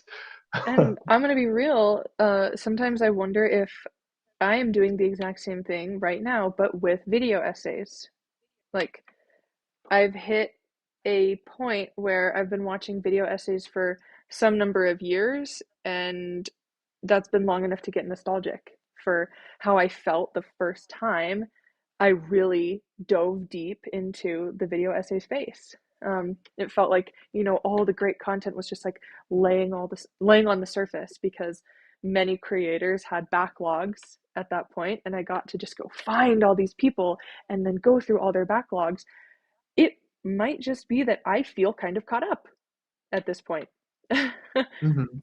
Like most of the people here, it's like I've gone through all of your backlogs, and like yeah, it's weird how my brain can simultaneously feel like I have watched all of the stuff, there is no more stuff, and oh God, oh no, there's too much stuff. Stop making stuff. Right, yeah, I kind of feel that way with I don't feel that way with video essays, because for the most part I didn't get into them that much until like 2019ish. So that, like, for instance, uh, H Bomber Guy's new video was the first one that I watched because my friends were like, "Oh, you should watch H Bomber Guy," and I was like, "Oh, sure, whatever." And the videos are really good, but I feel that way with movies because I made like a pointed effort to like watch a lot of the film canon, like the established film canon, I guess. Um, so like if there was a movie that everybody universally was like, you gotta watch Goodfellas, I was like, okay, I gotta watch Goodfellas. I'll get the $1 copy at Half Price Books or whatever. Um, and I feel like once you get to the point where like you've exhausted like all the main popular things, it's like, oh well, what do I do now? So that can kind of create like a burnout in any type of space. Like it's probably, I don't know. There's probably too many video games because I guess you could burn yourself on video games, but it would be pretty difficult because some games take like 200 hours. Um, Mhm. Whereas with like movies and videos, I think there's like you can at least like picture an endpoint to like check off enough of them, if that makes sense. Um, which I guess is what the point you're kind of at, Sam, of like, oh, I've checked off like a lot of this stuff. What do now?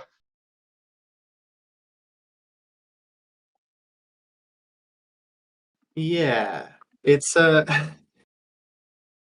I kind of have the opposite problem of you, Sam, where I am on a near daily basis overwhelmed by how many videos there are that I haven't watched, that I'm not watching enough of them. Because I was like, I want to have a good if this this art medium that I do, I want to have a good understanding of it broadly. But the more you research, the more you just keep finding people. And my Watch Later playlist has like 350 videos in it. It's probably hundreds of hours long. I'm never going to watch all of these. It's like, whoa. So then I end up kind of, when it stresses me out, I just kind of end up going back to the same original creators that I've been watching for years and not watching as many new people. Um, but I swear it's out there. I don't know how much of it is even good because, like, I haven't gotten through that whole playlist yet. I don't know which one of those hundreds of other creators is really worth my time. I'm sure it's a lot of them, though, if that makes sense. It's interesting thinking more about my viewing patterns and my discovery patterns because I will also kind of retreat back to what I can guarantee I Mm-hmm. like, which oftentimes is a video I've already seen. I already know I'm gonna like it because I liked it before. Um, and it is interesting to firmly solidify that I like multi-hour videos because I do, yeah, have like a large backlog of things that I haven't seen. Not even that like I intend to watch them. Uh, I I'm gonna try to figure out how to say this in a way that isn't mean, and like I guess I just hope you guys do disagree with me, so that I can find a better way of wording this in the future. I get burned out when I see in my homepage, like, oh, here's your standard 30-minute video on a TikTok trend that I find problematic. And now here's my 30-minute video on an aspect in a video game that I think you should understand better. And here's my, it feels like topics have crystallized so much that they almost kind of look indistinguishable to me unless it's by someone I know.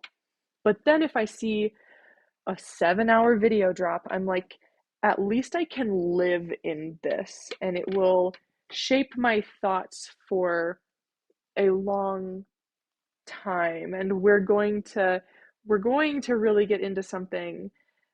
That's, I guess, the ideal scenario, as opposed I think I can to, relate to this. yeah. Yeah, me too, though, really. I think there's definitely like subgenres too in like the video essay space because and I don't even know if like what you guys would consider video essay, but like for me that I don't love sharing this because it is kind of cynical, but like and this is just a personal pet peeve. Like I don't want to cast judgment on anyone purely. It's just like something that doesn't seem to resonate with me. But like kind of the nakey jakey style of video where it's like kind of I don't want to say ultra casual, but it's like the green screen holding the microphone like comedic but also like pretty insightful. For some reason, like I don't know, maybe I'm struggling to like connect myself to that work and it's like reflecting some insecurities on myself, but it's like they end up feeling so samey to me even when people are trying to say different things and it's like hard for me to look past the aesthetic of the video if that makes sense. And Mm-hmm. so it almost feels like the classic case of like people are not able to get like their fully authentic self out there and so they're starting by like emulating that kind of style which is like proven to do like really well and there's like good reasons for it. Like it's probably more accessible to be like filming like in front of a green screen with like your mic the same microphone that you can use to record your off-camera voiceover. Like that just makes sense. But it's just like the samey aspect is something that I end up getting like super hung up on. Yeah, I said that this week actually. I was watching a YouTuber, and I enjoyed the videos he had made, but I was also at the same time thinking, man, I would really enjoy these a lot more if I hadn't seen Running Shine, because they were so clearly being a bit too derivative. And I think the second time you see someone such a specific voice done again, it's always going to seem a bit off, you know. Hmm. And I think that Naked Jake is a good example. Yeah, This is there was one guy on this note who I've been recommended a million times. I finally clicked on one of the videos. It's Internet Pit Stop. No shame to him. I'm sure the videos are good in their own way. But there were 3 times in the first minute where he sounded exactly like Donkey, and I was like, oh, I can't do this. And then I just stopped watching the video. And they're probably good, but I was just like, sometimes you just don't want to see someone be, too obviously emulating someone else. I don't know if any of you guys could feel this way that I kind of do, because I feel like when you're in the space, you naturally want to be watching a lot of stuff to find like ideas and inspirations. But I think because of that, I often find myself not like staying away from video essays unless I think I feel like if there's a topic that I'm like tangentially like interested in but have no interest in covering that for myself, then I feel more inclined to like dive into that. But especially when there's something that I know I want to cover in the future, I'm like, I don't know if I can watch this right now because I'm a little too worried about like overlapping ideas and like absorbing their work into my own, where I want to try to like project myself as much as possible instead of, and I think that probably maybe plays into like that insecurity, that little insecurity aspect that I hinted at. But I've heard people say that. It's not just you. I've heard people Mm-hmm. say that. okay. so yeah, I try and I don't worry too much about it because I just make sure that I solidify my feelings and my opinion on something first, Mm-hmm. and then I don't mind, and then I'll seek out other people's opinions because I know that that will only strengthen my own opinion, or maybe it'll change my mind, but I will know in any case that, what's the other person's opinion and what's my opinion. I don't know. It doesn't tend to blend for me where I feel like I don't feel anxious about accidentally stealing someone else's thoughts. Yeah, I think. Go ahead, Skye. Oh yeah, so that's actually like now a consistent part of my writing process is once I get the first draft of the script, then I go back and watch other videos that have done, similar topics. And I do it in that order because, I want to make sure that the ideas are really where I would find them on my own. But doing that process has also taught me that it's like, oh, wow, there's not going to be a video that secretly has all of my ideas already in it. That's too unlikely. It's impossible. There's too many different directions to take any concept in a video. So that's sort of been freeing to me. Like I still try to avoid overlapping topics while I'm writing the scripts because I don't want them to guide me in one way or another. But it's sort of surprising how many different perspectives. Like when I was watching video after video on Tears of the Kingdom, and I was just like, wow, everybody is saying something different about this game. What is happening? How is that even possible? But I guess that's just how criticism works. It's like just as unique each piece as any sort of art, which is cool, and that sort of reinvigorates me in a way. I'm like, there's so much left to explore. It's not people on Twitter like video essays have run their course. I'm like, what are you talking about? It's just a what Impossible. Good have luck, One bro. other piece of information like that you can comment on in your piece. because that in itself is interesting. If everybody is saying different things about a thing, or if everybody else is saying the same thing about a thing, which also sometimes happens. Mhm. When I made my video on Soma and I was reading all these various reviews, I swear every single one of them used the phrase "what it means to be human," and I was like, Interesting. "That's a really common phrase. Are you all just copying each other's homework?" In any case, I now know what phrase I'm not using in my video. That's too It really funny. makes you feel like Soma. I swear to God, just look up any review of Soma, just at random, and read it. What it means to be human. It's interesting. Yeah, that's not even. That's a cool observation. So just curious, because I know three of y'all that were just talking about that are in the game space. I think there is like a bunch of different opinions you can have. Like, I don't know if there was someone that before Sam released the video about the Breath of the Wild circle that they were like, darn it, that was my take. You know, I was so ready to talk about the circle mechanic in Breath of the Wild. Whereas like there are a couple times that I have the specific like angle that I'm looking to approach something at.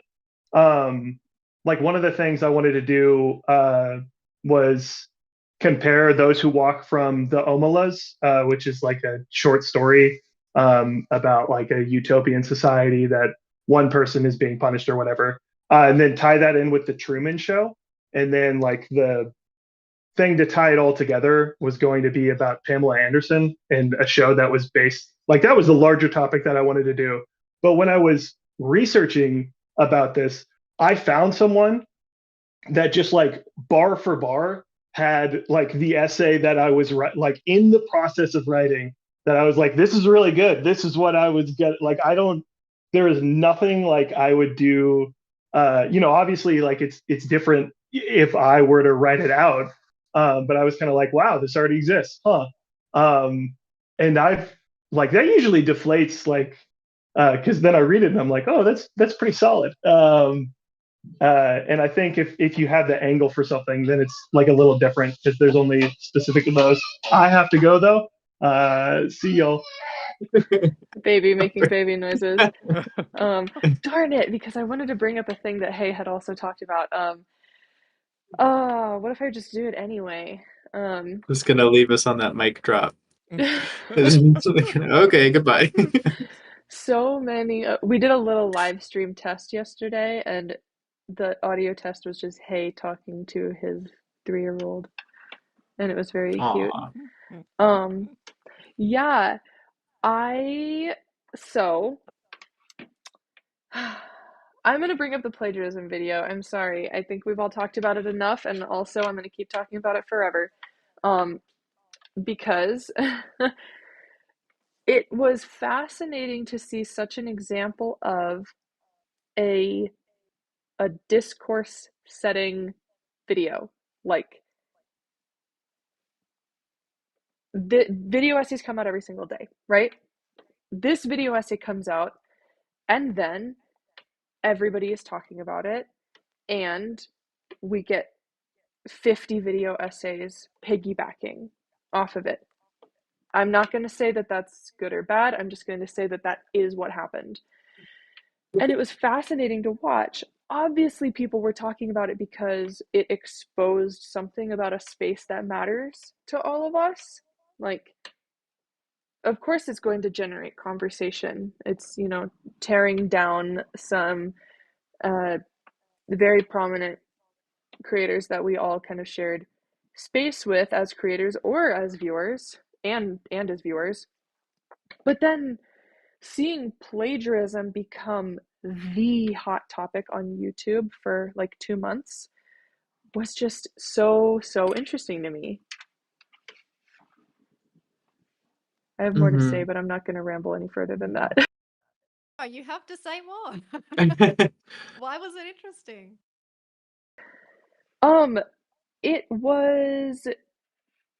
It kind of got me thinking about almost not like precedent setting videos, but like I guess yeah, defining videos is maybe the only thing I could think to say. It made me think like, oh, you know, what do I talk about, and like, do I want it to have an effect? What effect do I want it to have? What conceptual space does my work exist in? I don't necessarily think that everybody should aspire to have every single video essay they ever make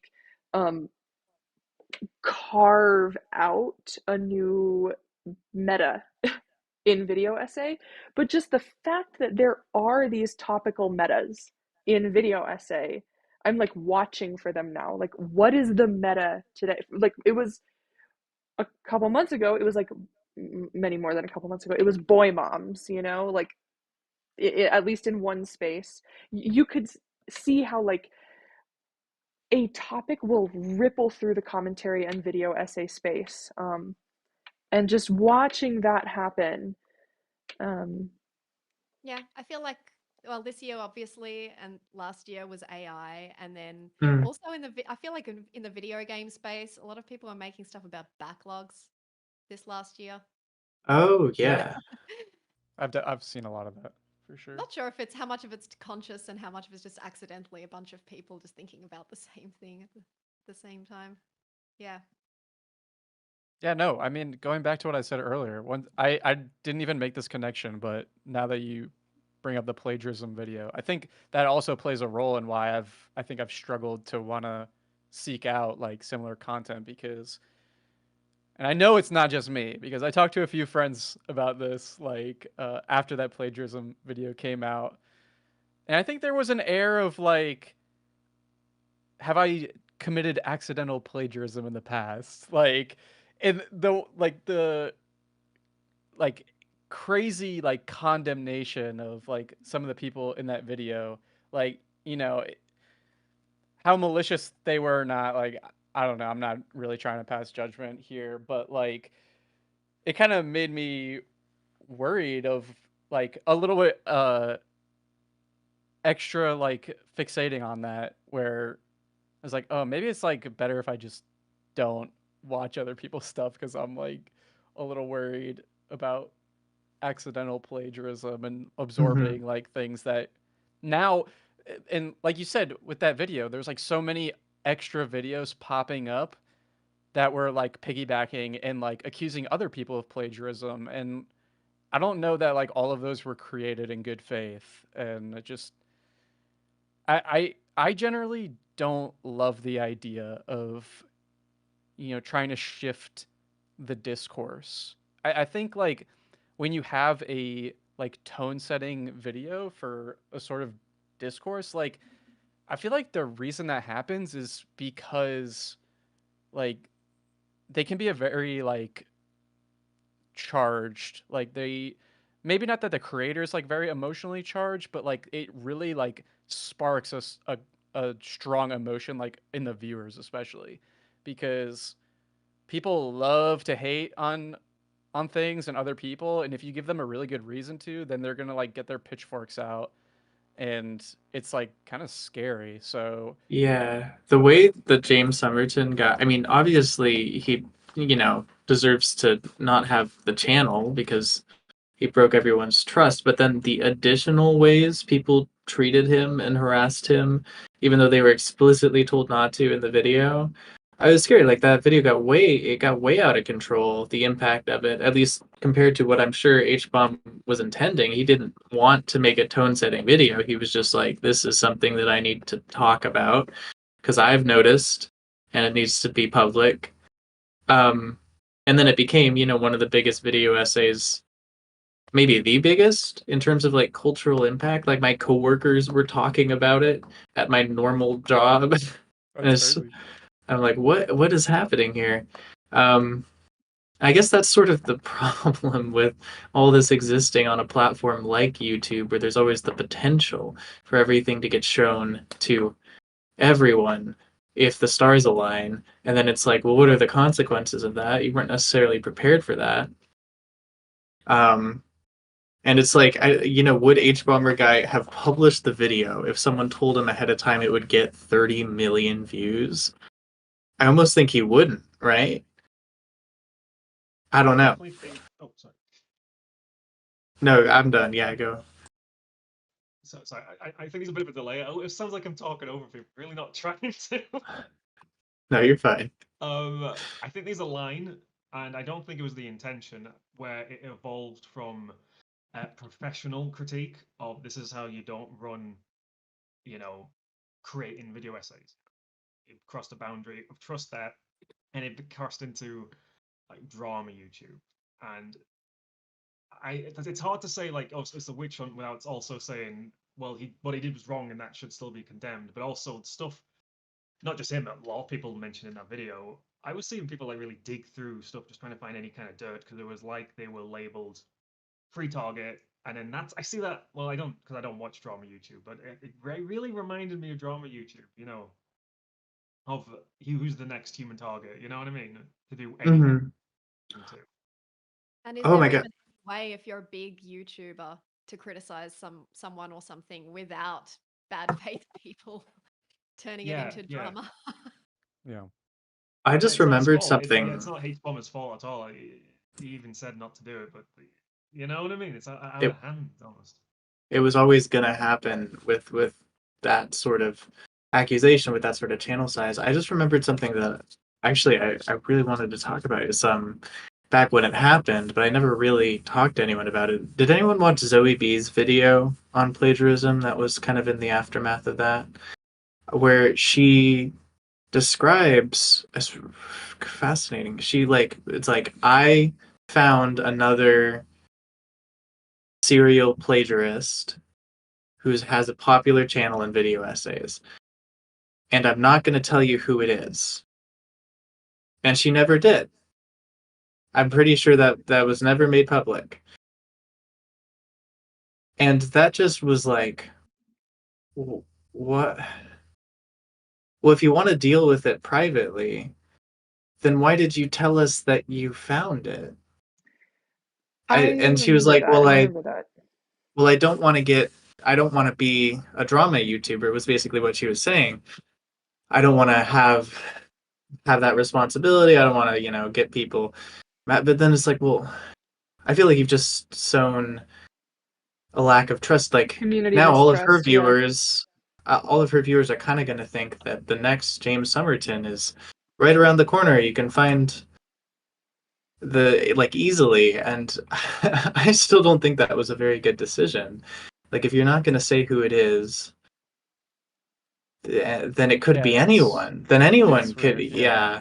We I clearly just still haven't discovered the script for doing like responsible accountability on social media. Yeah. Yeah. We just Yeah. haven't found the way to do it. yeah, I'd have to watch the video. I'm curious now because I didn't see that one, but I gotta imagine like the idea behind that decision is to try to minimize harm, which is tough because it's like, yeah, when if you're gonna be putting that information out there, like I feel like maybe you have to go all in or just keep it to yourself. And it's weird. It's like this is not maybe not super comparable, but the most recent thing I can think of is like with that honey scandal. If you guys are familiar with that, Hmm. so a big part of that, like at least I think there's more videos coming out about that, but like a big part that struck me was like Linus Tech Tips like having honey sponsorships and then realizing that something was like they must have realized that they were getting scammed, and so they ended up partnering with somebody else and not talking about it and warning like other creators. And it's hard to know like what the like responsibility is for situations like that and where the line is between like minimizing harm and like I don't know. I feel like I'm kind of losing my train of thought, but I think I really need to watch the video to see what the like purpose of that is. And her thesis statement was kind of in the end like, oh, well, we need to trust each other, like in a broad sense. And I was like, well, isn't what you just did in this video going to cause people to mistrust each other more? I don't know. And you know, and without even knowing, and she said, she promised in the video, I'll pursue this behind the scenes. I'm not going to let them get away with it. But it's weird. I still don't know what to make of it exactly. It And I have no also, idea. it reminds me that, like, we're all kind of we're trying to be people in public in a weird way. Like, um, I, it's hard for me to not tell you something that I think would make me seem more. I don't want this to be like a reflection on that video particularly, but I've definitely kind of had these thoughts in the past, like, should I say this thing? Should I do this thing? Should I give people this impression or this info because I think it would increase my like apparent involvement, to increase my, like, I don't know. It's what I'm trying to say is it is hard for us to balance how things will be taken by our audience with the desire to come across a certain way online, with the desire to have content that people will click on because we all want views and money. The priorities are hard to balance. Hmm. Yeah, there's just not a baseline of trust on social media because the incentives are simply too strong for people to act like monsters and take things too far and take things to the extreme and witch hunt each other. So how do you even create a community of trust on platforms like that? Well, Yeah. Where you can reveal big, information like that and then just trust that people will do the right thing with it. it's strange because I I've been trying to really look at myself over the past years in some of the ways that I am cynical about YouTube, because I don't want to feel that way, but I do. I'm trying to figure out, like, how can I feel that way less? And uh I don't know what it says about me that I was a little bit cynical when I saw a lot of plagiarism related videos piggybacking off of this big plagiarism video. I was like, why do I feel a way about this? Because really, like, I understand what's happening. It's very rational, like, for everyone involved. H-Bomber guy demonstrated that people want to hear about plagiarism. A lot of people probably went, oh, a thing people want to hear about? Okay, well, then I'll talk about it. In fact, I already had some thoughts about this that I didn't even realize might be worthwhile to share. There you go. That's how you have a trend. It's, not necessarily like malicious or schemy or anything. And so it's very weird to check in with myself and be like, so why did I feel like this was opportunism, Hmm. There's always an element of opportunism. There's no such thing as making pure decisions on this space. Hmm. But Right, yeah, I well, mean, are we so why did judging I each feel other negatively, I guess? like including us, everything we do. So like, yeah, why are we judging? Why are we judging each other on that?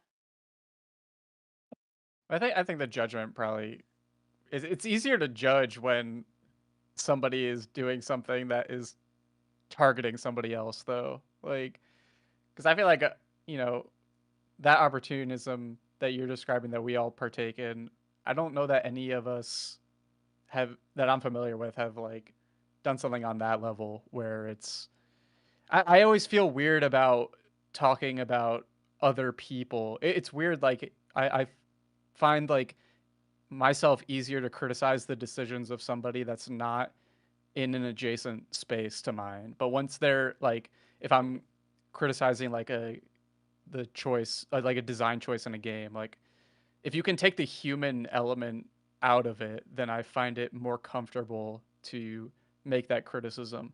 But also because YouTube is such a personal and like has that parasocial element to it as well. It's like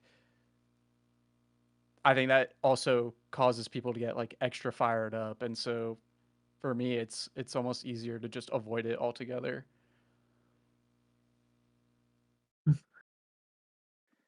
And I want to I like think it almost also emphasize. oh, sorry. So Please, I just please want to go. quickly inject that like I don't think that these people did anything wrong. I really feel strongly that I need to communicate that. Like I'm interrogating myself. Why do I have negative feelings about this? Because I don't think I should. Yeah, I think it's also I like a get bit. you. Yeah. Yeah, I think it's also a bit like kind of human nature in a sense to kind of desire people being genuine, which it kind of ties back into the thing we're talking about with derivative kind of performances being like other people. Which is silly because obviously, even if I don't think of it, HassledVania's a character. It's not actually me, and I'm sure it's the same for you guys to an extent. But I just think it's an innate thing that when we start to think, oh, there might be an element of deception or kind of an element of people kind of playing a game, that we kind of almost inherently kind of feel a bit like, I don't like that, which is almost silly because again, because like you explained it, they're not doing anything wrong. It's normal Yeah, to but do this. we've reached the point where there are so many unscrupulous people, and it's so common to do things for a bit kind of, I guess, fake or unscrupulous reasons, or to fake authenticity and all this stuff, that it's just corroded everybody's trust in everybody, because you don't know who is being genuinely authentic and who is just faking being authentic, and who is actually crying tears, real tears in their apology video, and who is just fake crying tears in their apology video, or whatever. You just, at this point, nobody knows anymore. You can't be sure why anyone's doing anything, but there is a really low level of baseline trust now out there. So whenever you see someone chase a trend or something, you immediately go to, oh, are they just doing this for clout? Are they just doing this cynically? That's the first place your brain goes to. And I think that's one of the things I've been struggling with too in the last year, is like this cynicism kind of feels like it's turned into bitterness, where I'm viewing this everything on YouTube through this lens of, oh, is this person worth my time? Is this video worth my time?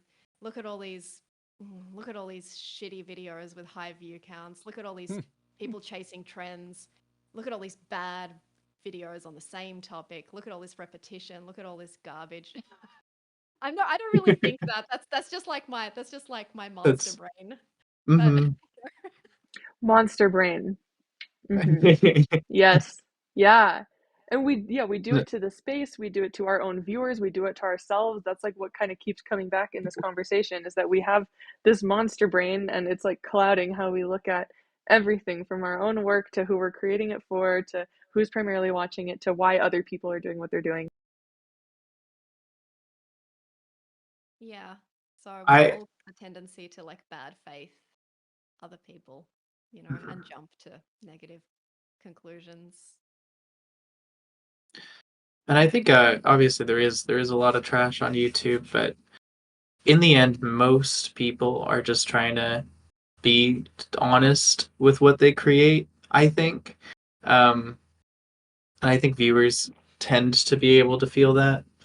Um, Also, okay, I don't want to derail the conversation if anyone has a lot more to add about this, but I have something that come up. It wasn't on the bullet point, Sam, so you can stop me if you want. But it's more about like the craft of making the videos. Go for it. Something I that just gets wanted kind to of make sure that we didn't all jump into this call and then forget everything we've ever thought about video essays. Go ahead. and this gets like discoursed on Twitter, is plot summary in video essays. Oh yes. Should it exist? Should it be always removed? Etc. I have strong thoughts about this, which Oh, I great. were pinged when we were talking earlier about inserting things like explanations and definitions of things that may or may not need to be in there. As nothing makes me click off faster than someone who is spending multiple minutes at the beginning of a review or a critique or a discussion of a piece of media, and they're just spending minutes on minutes just summarizing the plot. I mean, I think the first Joseph Anderson video I ever watched, he spent like the first probably solid 10 minutes just summarizing the plot of like whatever it was, Uncharted, and I was like, I'm never watching another Joseph Anderson video again, because I can't believe this decision that this man has made. Like, first of all, I think there's better ways to do it even if all of those plot points are going to be discussed later in the video, you don't need to front load them at the beginning because you're going to talk about them later, an hour later. Like, just talk about what's relevant right before you're going to break down and discuss it. I just don't think front loading is like a good way to do it. But I meant also, I just think there's like, externals. yeah, I just think there's just cleverer ways to do all of these things. Like, what if we need to insert a summary or a definition of fascism or whatever, just in case people don't know what it is? Like, you can summarize it, but tell people to click to a later time point if they already know what it is, and if it would just be repetitive for them. You can link to an article or a video explaining it in your video description, if people are interested and they want to know more. There's like better ways that we can do these things. And I'm not just talking about plot summary, but like when just there's some information or there's some factual dry stuff you need to get across. The worst thing you can do is just front load a bunch of it, Let's just find better ways. I mean, I Yeah. have to devil's advocate here. I, by and large, as a viewer, agree with you. As a viewer, I do not like that. But I am a comment reader, and I will scroll down to the comments of a lot of these types of videos, and people will say things like, I love hearing you talk about this. I wish I could hear you talk about it longer. I'm like, oh, so plot summary might be it might be doing something totally different than I can even understand, because certain people will watch certain video essays for reasons that are different from the reasons I watch them. I don't know how we reconcile all of these things. I don't want to say to those commenters, no, enjoy something different, like raise your standards. I don't want to say that to them, You don't have to force people to listen to it, though. You can have it in there and just be like, but click to this timestamp if you don't want to hear a plot summary. Or That's true. That is true. Here's a link to the Wikipedia plot summary if you want to know the full details of the plot. There's better ways. Oh, Wikipedia summaries suck, though. It's like, some people might want to hear the plot summary, but how many people are you turning off by making them sit through it, not giving them another option?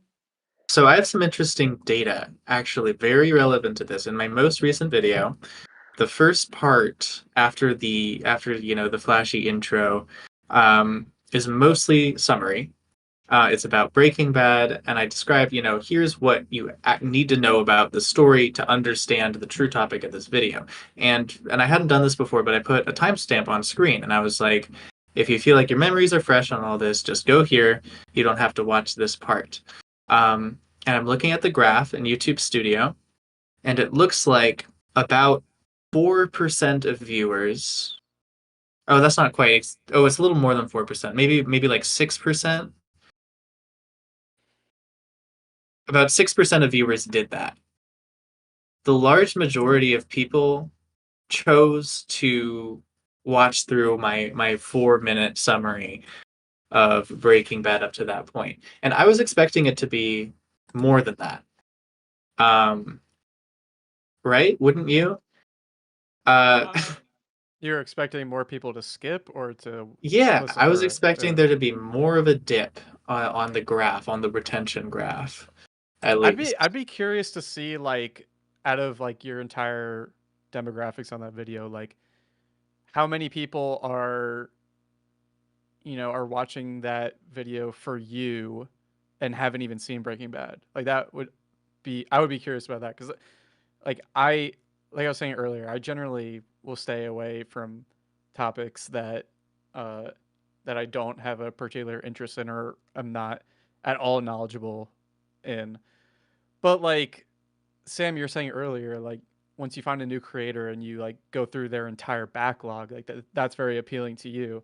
So I would be curious of like, I feel like that's why the plot summary kind of is so common, maybe, because yeah, there are people that are gonna watch and maybe they haven't seen Breaking Bad, and I find it hard for me to, if I'm cognizant of that, I find it hard to not overlook that and just assume that people know like what they're getting into. And it's tough because I also don't like I hate listening to plot summaries for stuff that I'm like very like knowledgeable on. It feels like a complete waste of time. But as a creator, I think I feel conflicted over it. And I think also uh there are like definitely better ways to do it. And the way that I try to do it is like if I'm not like intersplicing my own observations while I'm like recapping something, then it just feels like it's like droning like on and on. And but it's tough to know like when that's gonna work over something else. Yeah, for me, it's that as you just said, Wizawat. It's like the pacing. Like I just think slapping a big plot summary in a video is just it just kills the pacing so much. I can just feel it die. Mm-hmm. I Mm-hmm. think I that really I struggle try with and it make with my videos well paced, and I see no downside to like taking some of that upfront plot summary and distributing it throughout the essay so that you're only summarizing what you need, the little bit that you need prior to discussing it. That's harder And though. that way it just, you keep all of the summary, It- you've just distributed it well, so that the video doesn't suffer in pacing as a result. this is why I wanted to do calls like this because I think there are tendencies that we have as video essayists that feel like um a a necessary feature of a video essay, and they don't have to. And I think it's good if we're like, I think most video essayists probably have at least a small community of other creators that they talk to. But for a lot of us, most of the way we consume criticism of video essay is through like mean tweets where we go, oh, well, do those people even watch video essay? It's like, well, Yeah. let me tell you something. Yeah. The 5 people here, we watch video essays. We watch probably more video essays than the, That almost anyone on Earth. those Twitter viewers or those Twitter accounts. I've I'm not gonna engaged with say like, too many of them.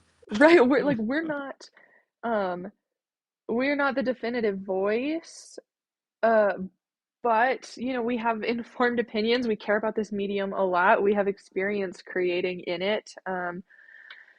And yeah, plot summaries are definitely something I've been thinking about just as much as I've been thinking about, long video bad. It's like one of those discourses that just keeps coming up again and again and again and again. Mhm. I personally have been trying really hard to make my videos in such a way that they do not require plot summary. Um, like I'll try to ask myself if I'm covering a specific, like God of War, the God of War video. I don't talk about what happens in God of War because it's not relevant. I didn't need to Mhm. tell you, oh, well, Kratos is this guy and his family, this happened. And, in the third one, he goes here. Yeah, We don't need to totally. do that. You didn't need it. But you did put it in when you talked about that specific point about people saying the sex is for plot reasons, and then Yay. when you brought that up, you went, okay, so here's what they're talking about in the plot when they say that, and here's why that's BS. And like that was perfect. That only needed to be there. And everything else about the plot was frankly unimportant. But yeah, I Mhm. think this bears thinking about because like one of the things I've been thinking about and relates to that lead head video about how do we make our videos more like how do we insert more artistry into our videos is just not taking things for granted and not just doing things because that's the convention or that's how you've always done it. Finding creative ways to do things, like creativity within constraint, is a thing. So it's just like something that I want to keep thinking about and trying to do is if you want to do something like convey information, what's a creative, new, interesting way you can do that? Yeah. Yeah, I really liked that. Y'all already talked about the Leadhead video. Um I saw it too. Even though I hadn't kept up with her channel in like a year at least, I was like, oh, that sounds kind of fun. You want to change video essays? And I was like, yeah, that's such a cool mindset. I want to bring that forward too. Um, Also, so cards on the table, my videos have a lot of plot summary. Um, and I've thought about like why I feel it works for me, or like why I feel compelled to do it. And it does come down to like the point or the intention of the video. Because most of my videos are like, I want to provide an interpretation of this particular story. That's the goal. This is my reading of what this story means. And most of the video will stay within that sphere. And so for me, summary can be accessibility in a sense, in that you don't have to have already played the game or watched the movie to understand my argument. Like, I'm not just throwing in character names without telling you who the character is first. And I think, at least, sort of, that my audience then is sort of self-selecting towards people who don't mind the summary. And I do the thing where, you know, you introduce bits of it, and then you analyze, and then you intersperse it all. You get to a point in the summary where you can then fully analyze a certain aspect, and that's when you do that. And it's just interesting because I see all these perspectives on video essays and in current year that are like, they're all just plot summary now. And I wonder how many people are just hearing it start and then not watching the rest of the video to get to the analytical aspects. And so I guess I'm trying to be more cognizant to put some undeniably analysis stuff really quickly to make it known to viewers that I'm not just Wikipedia. I'm bringing Yeah, something new to the I don't table. think it's either or. Actually, I think really good summary can also incorporate analysis. You can Mm-hmm. you can mix them really well. I think that like Jacob Geller does this really well, where even if Yeah. he needs to summarize something, he'll summarize it in a way where like he'll intersperse the themes or the feelings that it's evoking like in his summary, and you can actually do both as well. I think if you're a really good writer, Mm-hmm. you can do both. But I So do. at the moment, one of my videos I'm taking away with is I'm reading and I'm going to review every Sherlock Holmes story, which means I have to fit in 62 plot summaries in one video, and I'm not sure I'm going to pull that off and make it interesting, but if I figure it out, I might share what I've come up with. Yeah, that sounds hard.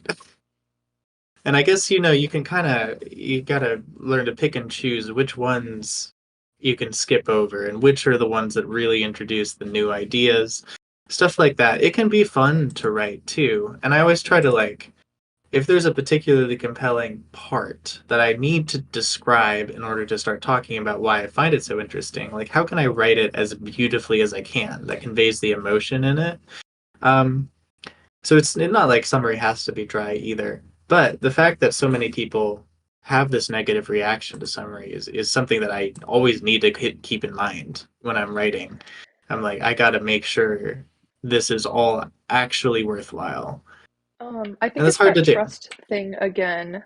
I think that there are certain things that are very easy to do in the form of a video essay, and there are certain things that are very hard to do in the form of a video essay.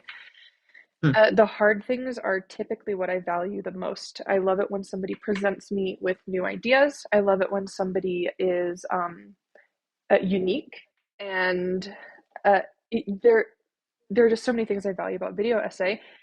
A summary can go into a video essay that I find very valuable, but also a summary is very easy to pull off. And so if I'm watching a video essay and it starts with a summary, that doesn't really tell me if I'm going to be watching a video essay that I feel at the end has given me something or has been entertaining. Um, Summaries are frequently quite indistinguishable across video essays of all what I would consider like quality levels. So Mm-hmm. developed a distrust in summaries. Sorry, I have to head off, everyone. I've got a work meeting. Oh, bye, Thanks for Kat. joining. Yeah, love you. Bye. We're approaching 2 a.m. over here too, so I think I'll also I'll head to bed. Night night. Whoa, what are other time zones exist? Other time? What? It's 5:30. I wish. I I'm gonna keep going on this topic for a second, because I'm Mhm. very enthusiastic about it. um, shoot, I wanted to tell everybody to go watch that Laura Crone video that I mentioned on Harry Potter for Grown-ups, because I think it will be worth your while. I think you will find it very interesting, and I think it will provoke some thoughts about summary.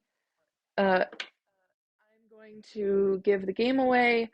I was not the biggest fan of the summary portion of that video, um, Yeah.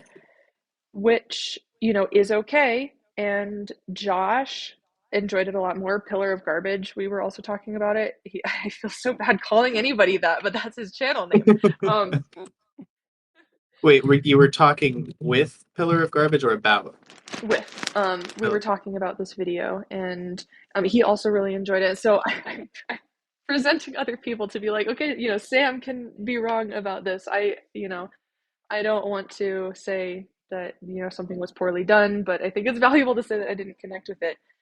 While watching it, I I, sorry, I'm just going to finish this one thought. I know I've been talking for like 7 minutes, for but sure. while watching it, I was asking myself the question, is this summary of the Magicians for someone who has never watched and or seen it, or is this for someone who has watched and or seen it? I still don't completely know the answer to that. Um, it spoils basically every major character arc.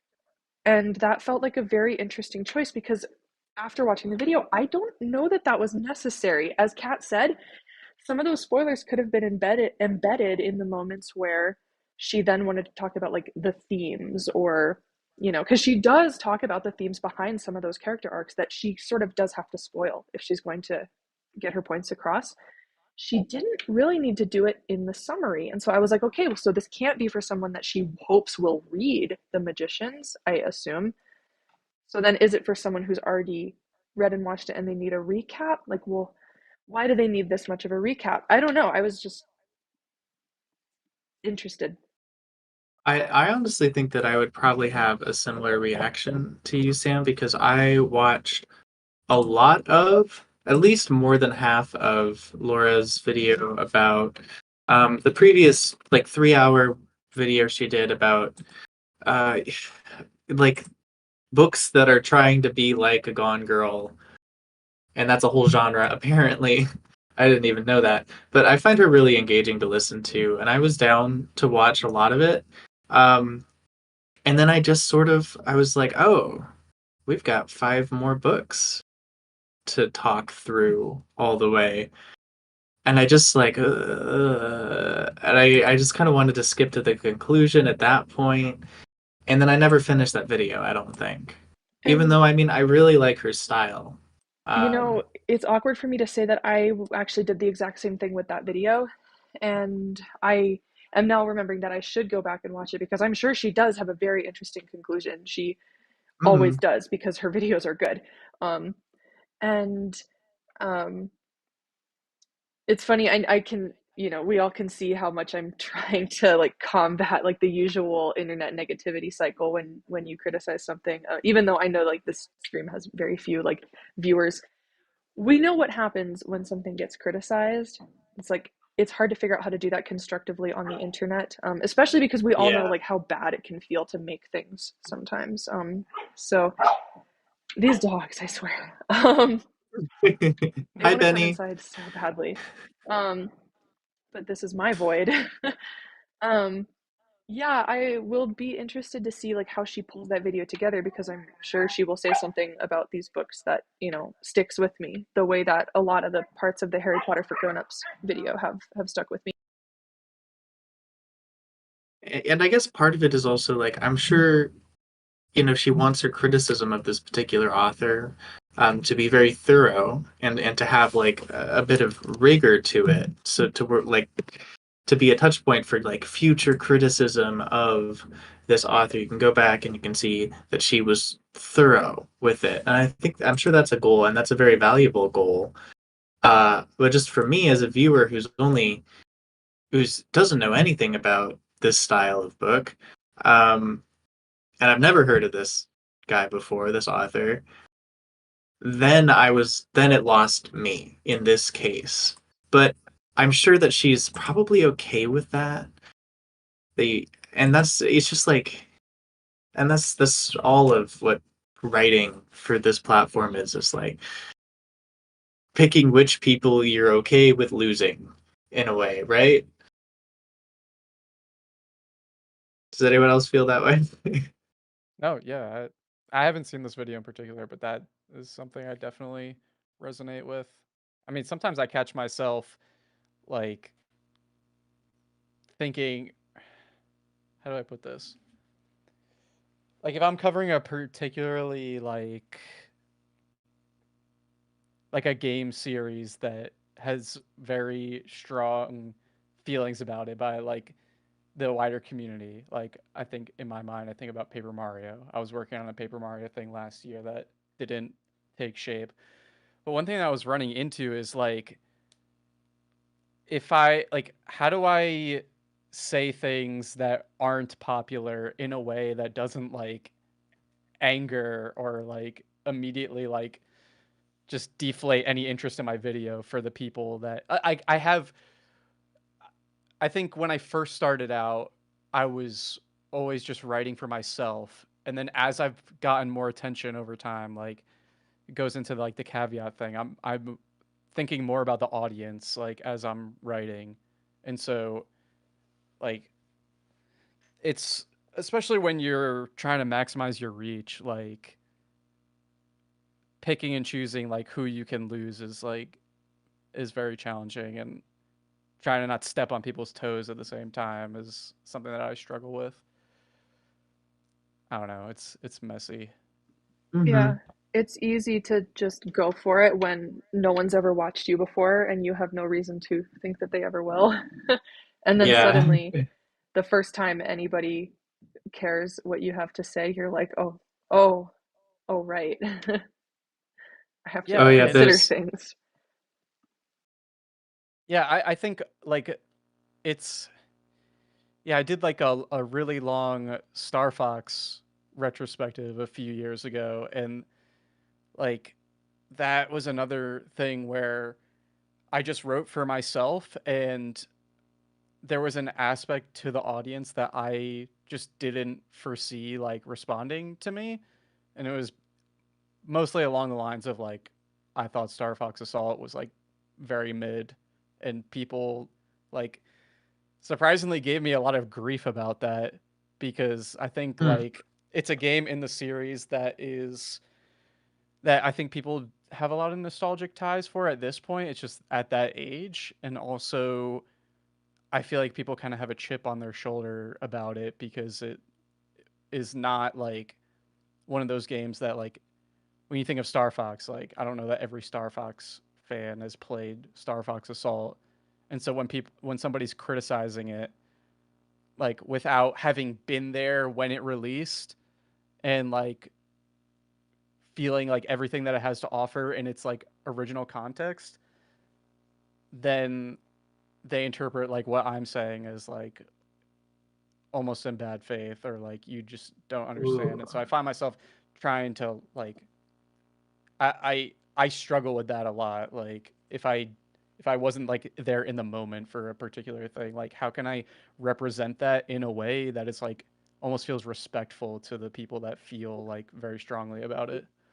Yeah, it's easy to stumble into like fandom, like long-standing fandom arguments about what you're talking about, and then the comments will just start rebutting you as if you were already a part of that discussion for years and already know all of the Mm-hmm. the touchy points. And it's like, oh, well, I'm just one person who made a video not knowing about that. So why are you talking to me like this? This Um, sounds like something that happens to you too, being more involved in the games space than I am. Yeah. yeah, Because yeah, I've never it had that certainly happen. has. Yeah. I mean, aside from Um, the thousands year debate about women, I have been present for some of that. But yeah, commenters, that's the debate that. people want to keep having with me. Hmm. Yeah, that's honestly, I'm sure your comments are more toxic than the ones that I'm talking about, at least. Not that Honestly, mine probably can't not. get toxic. You don't think so?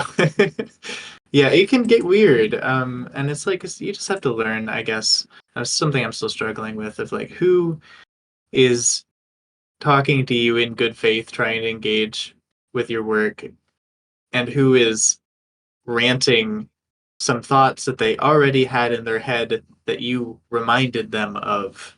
Yeah, I And get that energy a lot. um, yeah, it's people have such strong opinions about surprising details. Like if you like, there's this one character in my Final Fantasy VII video who I thought was written pretty poorly, and I don't think he's definitely like the least important party member to the themes of the game. And I'm just kind of like, I'm not really going to talk about this guy. And the quantity of people that have been like, he was my favorite character, I'm like, really? And I'm like, okay, I guess, I guess that's possible. But I thought I'd get one comment saying that, and not, a dozen or so, maybe more than that at this point. That's too funny. Yeah, I guess it's like, we've kind of transferred one topic over into like the other topic, which is like, how do I get the people to watch the thing? And then, okay, people are watching the thing. How do I get them to shut the How do I fuck get them to up? stop? Um, it is funny though, because like, YouTube comments were the biggest thing that made me nervous about starting, but also YouTube comments are now the biggest, most gratifying aspect of doing this to me. I had somebody comment on one of my videos a couple months ago saying, "Oh my gosh, you made a video about user experience and I'd never heard of that before, and now it's, 3 years later and I'm in college doing a UX degree." And they included in the Whoa. comment like, "You literally changed the course of my life." I was like, "Oh, fuck, no one should ever That's make awesome. those decisions." But That's really cool. it it feels cool to be on a platform where people are able to tell you very personal things about how your content has made their life better, and it interests me to see Nebula moving away from that, because the story that we still tell about comments is not that they are personal, and it's instead, we hyper focus on the commenters that make us feel bad. Um, I Yeah, see thank you Willow for saying also that. saying comments are definitely the most rewarding part for me. Yeah. Same. That's a really good point, and I agree. The large majority of comments are very sweet. There's been some really insightful ones over the years that have changed my perspective on like everything I talk about gets at least slightly changed by reading everyone else's ideas. Um, and yeah, and with Nebula, when I watch an interesting video on Nebula, I go looking for the comments. I guess that's something I do. I'm like, oh, well, let's see what other people are thinking about this. And then I'm like, oh, I guess I don't know. Did Nebula ever And have comments, or did they move away from that, or they just never had it?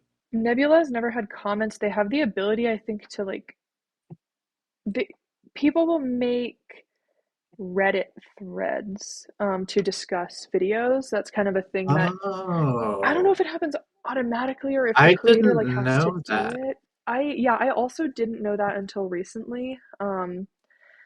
I've kind of wondered like, will there ever be a comment section on Nebula? I'm not sure. As long as the prevailing attitude about comments is people are assholes, I think no, they're really not incentivized to add a comment section. But I don't know that that is what comments are anymore on YouTube, at least. And you might say like, okay, well, the moderation is just really improved. Maybe there are still the same number of assholes who their comments just get like magically filtered. I'm not sure, because I'll even check my, comment hidden section, and Hmm. usually they're false positives. So I don't know what the deal is, and I would imagine this problem wouldn't be as severe on Nebula anyway, given that who pays $6 a month to be a troll, you know? That's a good point. Probably a lot of people, honestly. But Oh yeah, no, I it hope would not. filter out a lot of But yeah, people. you can ban those people, and they're not going to come back on an Alta account unless they're ready to Unless spend they're rich. $12. Then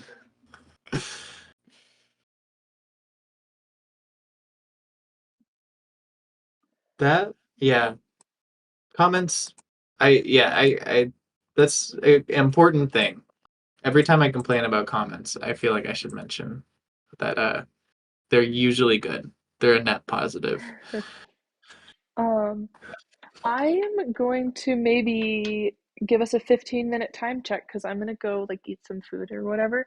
But I wanted That to works. maybe end this off by talking about just really quickly, like what are you guys up to right now? Like what are you making? What are your, goals on your channel for this year? I've got some stuff of my own I'm excited to share.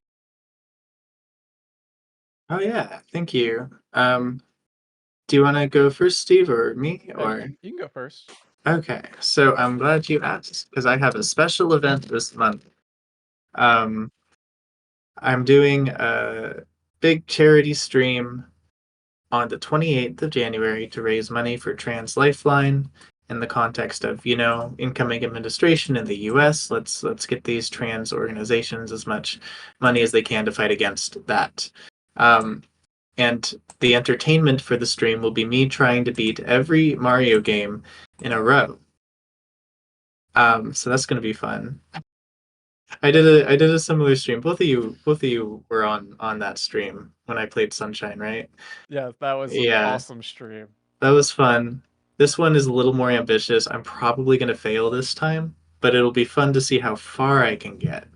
Yeah, I'm So positive that you're gonna have to take a sleeping break because I've tried to do something similar, Oh just even really? with just the 2D Mario games, and I was like, holy crap, Mario 3 is like really hard. I don't even know if I can get through this.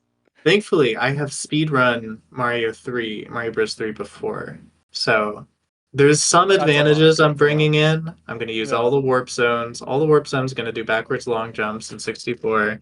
Are you gonna do Um, Sunshine again? yeah, Oh my God, but okay. but not 120. Just do it as fast as possible. Hmm. So that's what's going on my channel this month. I'm also working on a huge script. It's going to be my second longest video on Earthbound, and got 4 or 5 video essays that are going to come out this year. That is my determination. Um, more in my style, and then this big streaming event soon. So that's me. Nice. I will definitely be tuning into that stream. For everyone in chat, I'm sure it's gonna be a really good time. So I would suggest y'all try to pop in. Yeah, thank you. You're welcome. I've got some plans. I I've been doing a lot of reflecting over the course of the last year because my journey has been like shaky where I think 2023 I had my best year ever in terms of like video performance and feeling kind of good about what I've been making. And then 2024 I tried to like carry over some aspects of that while trying new things and I ran into a lot of problems, especially with like, when you try to make these like stupid long videos when they don't pan out like how you envision they would, then that hurts like way more than if you just threw together something in a fraction of the time. So I'm trying to do something different this year where like I think in the past I've let my passion guide me purely and that has led to like a lot of scope creep in the past and I think caused me some problems. And like I think passion is always going to dictate a lot of what I do, but I kind of wanted to challenge myself this year and like try to tackle some drier topics and like set some hard deadlines for myself because when I've like given in to like not having a deadline, then I've just been dragging my feet on things that really don't need to that it's not really like necessary for. Mhm. So I want to try to do like maybe like 8 to 10 videos this year. Like try to maybe do like one video a month, but like give myself like a little bit of breathing room. And so right now I'm working on a Zelda thing that is not a huge retrospective, but more like a general topic about like the state of the series currently. Ooh. So that should be interesting. And I'm also very scared of Zelda fans that are just like hate everything I have to say, but it is what it is. You just have to deal with it.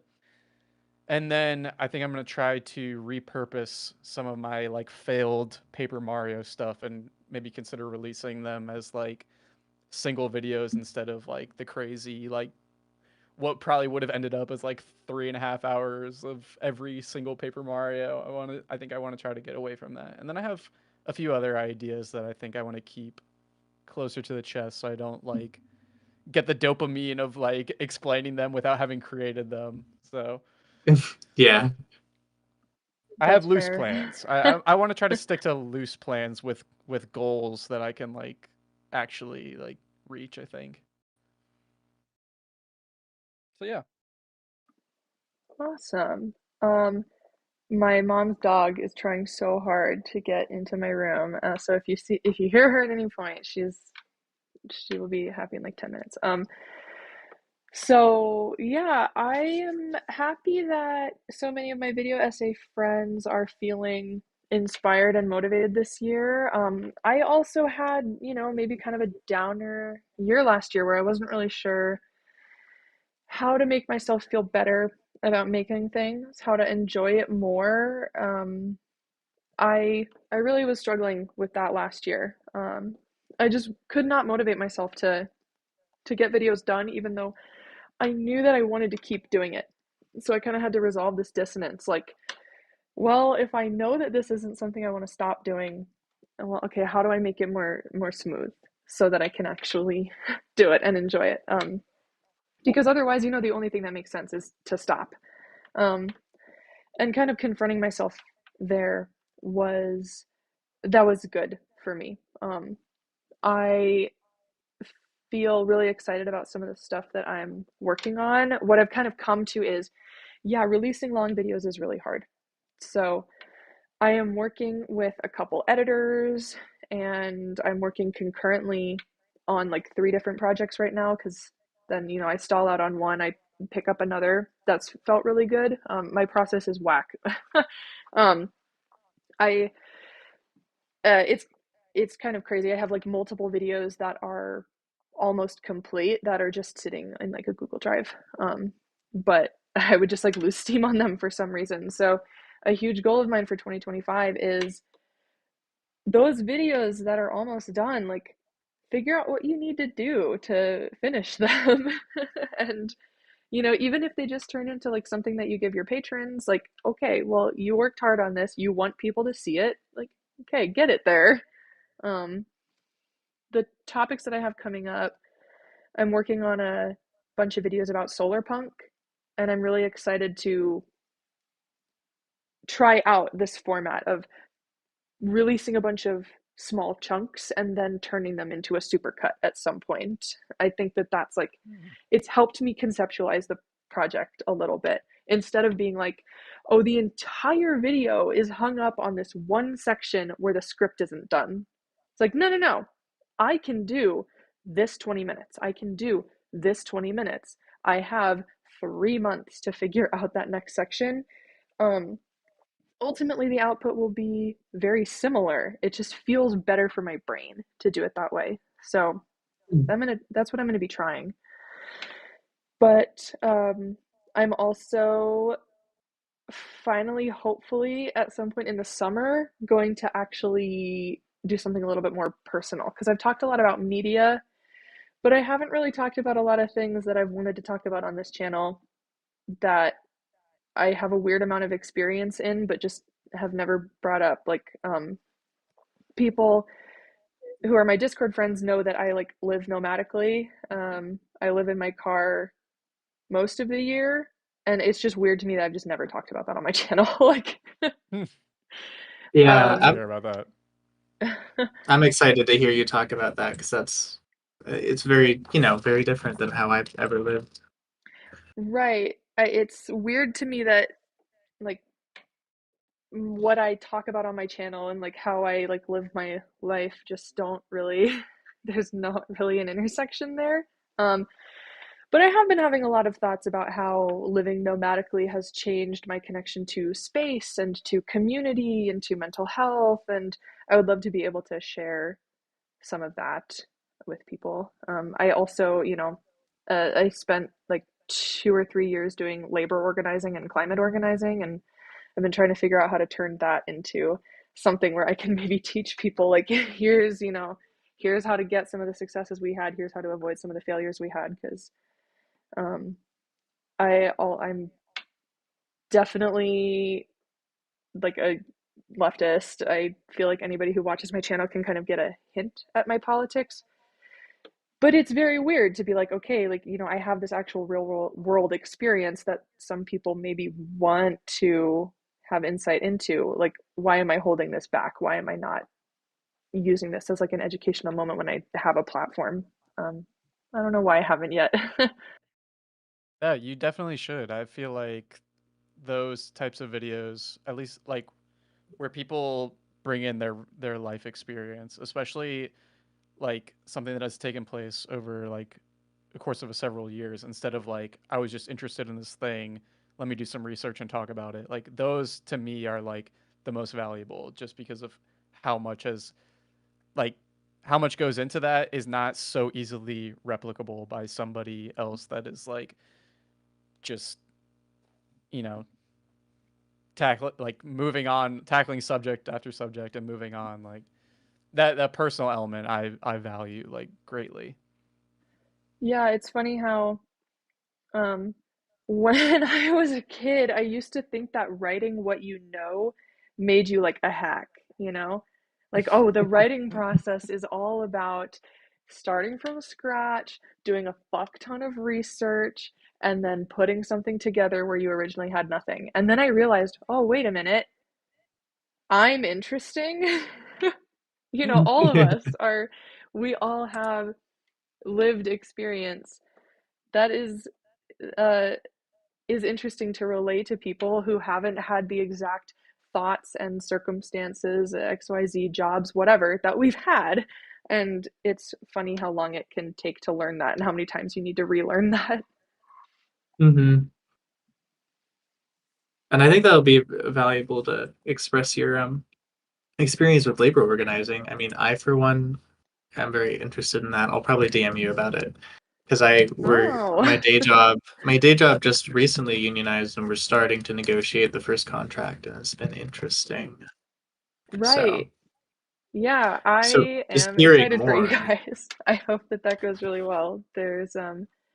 It's exciting to see more like labor movement happening around us. Like, yeah, hearing about where you work, that's really exciting. And then I'm currently posted up in Utah, and there's a huge ski patrol strike going on right now. So Oh, yeah, I don't know. I'm excited. I feel like there was a point in leftist video essay where we could all see like, oh, there's, a hunger for this type of content. A lot of people want to be educated on leftist topics. And then some creators seemingly started to think like, okay, well, enough people are interested in this. Let's get into actual labor organizing topics. But then that never completely happened for whatever reason. And yeah. we never really saw a lot of like, at least like that, it didn't pop off. Like, I'm sure a lot of creators were doing practical stuff. And we heard a lot of the, like, okay, here's what mutual aid is. And it's like, yeah, these are things that we need. But maybe nobody made it in the way that I don't know that we I would think all expect, so we could like amplify it and be I don't know. I think Those it thoughts was didn't come just that together. a lot of those biggest creators who, might be expected to make that leap, just didn't have personal experience with that. Um, so for anyone who does, making videos like that will be very cool, I think.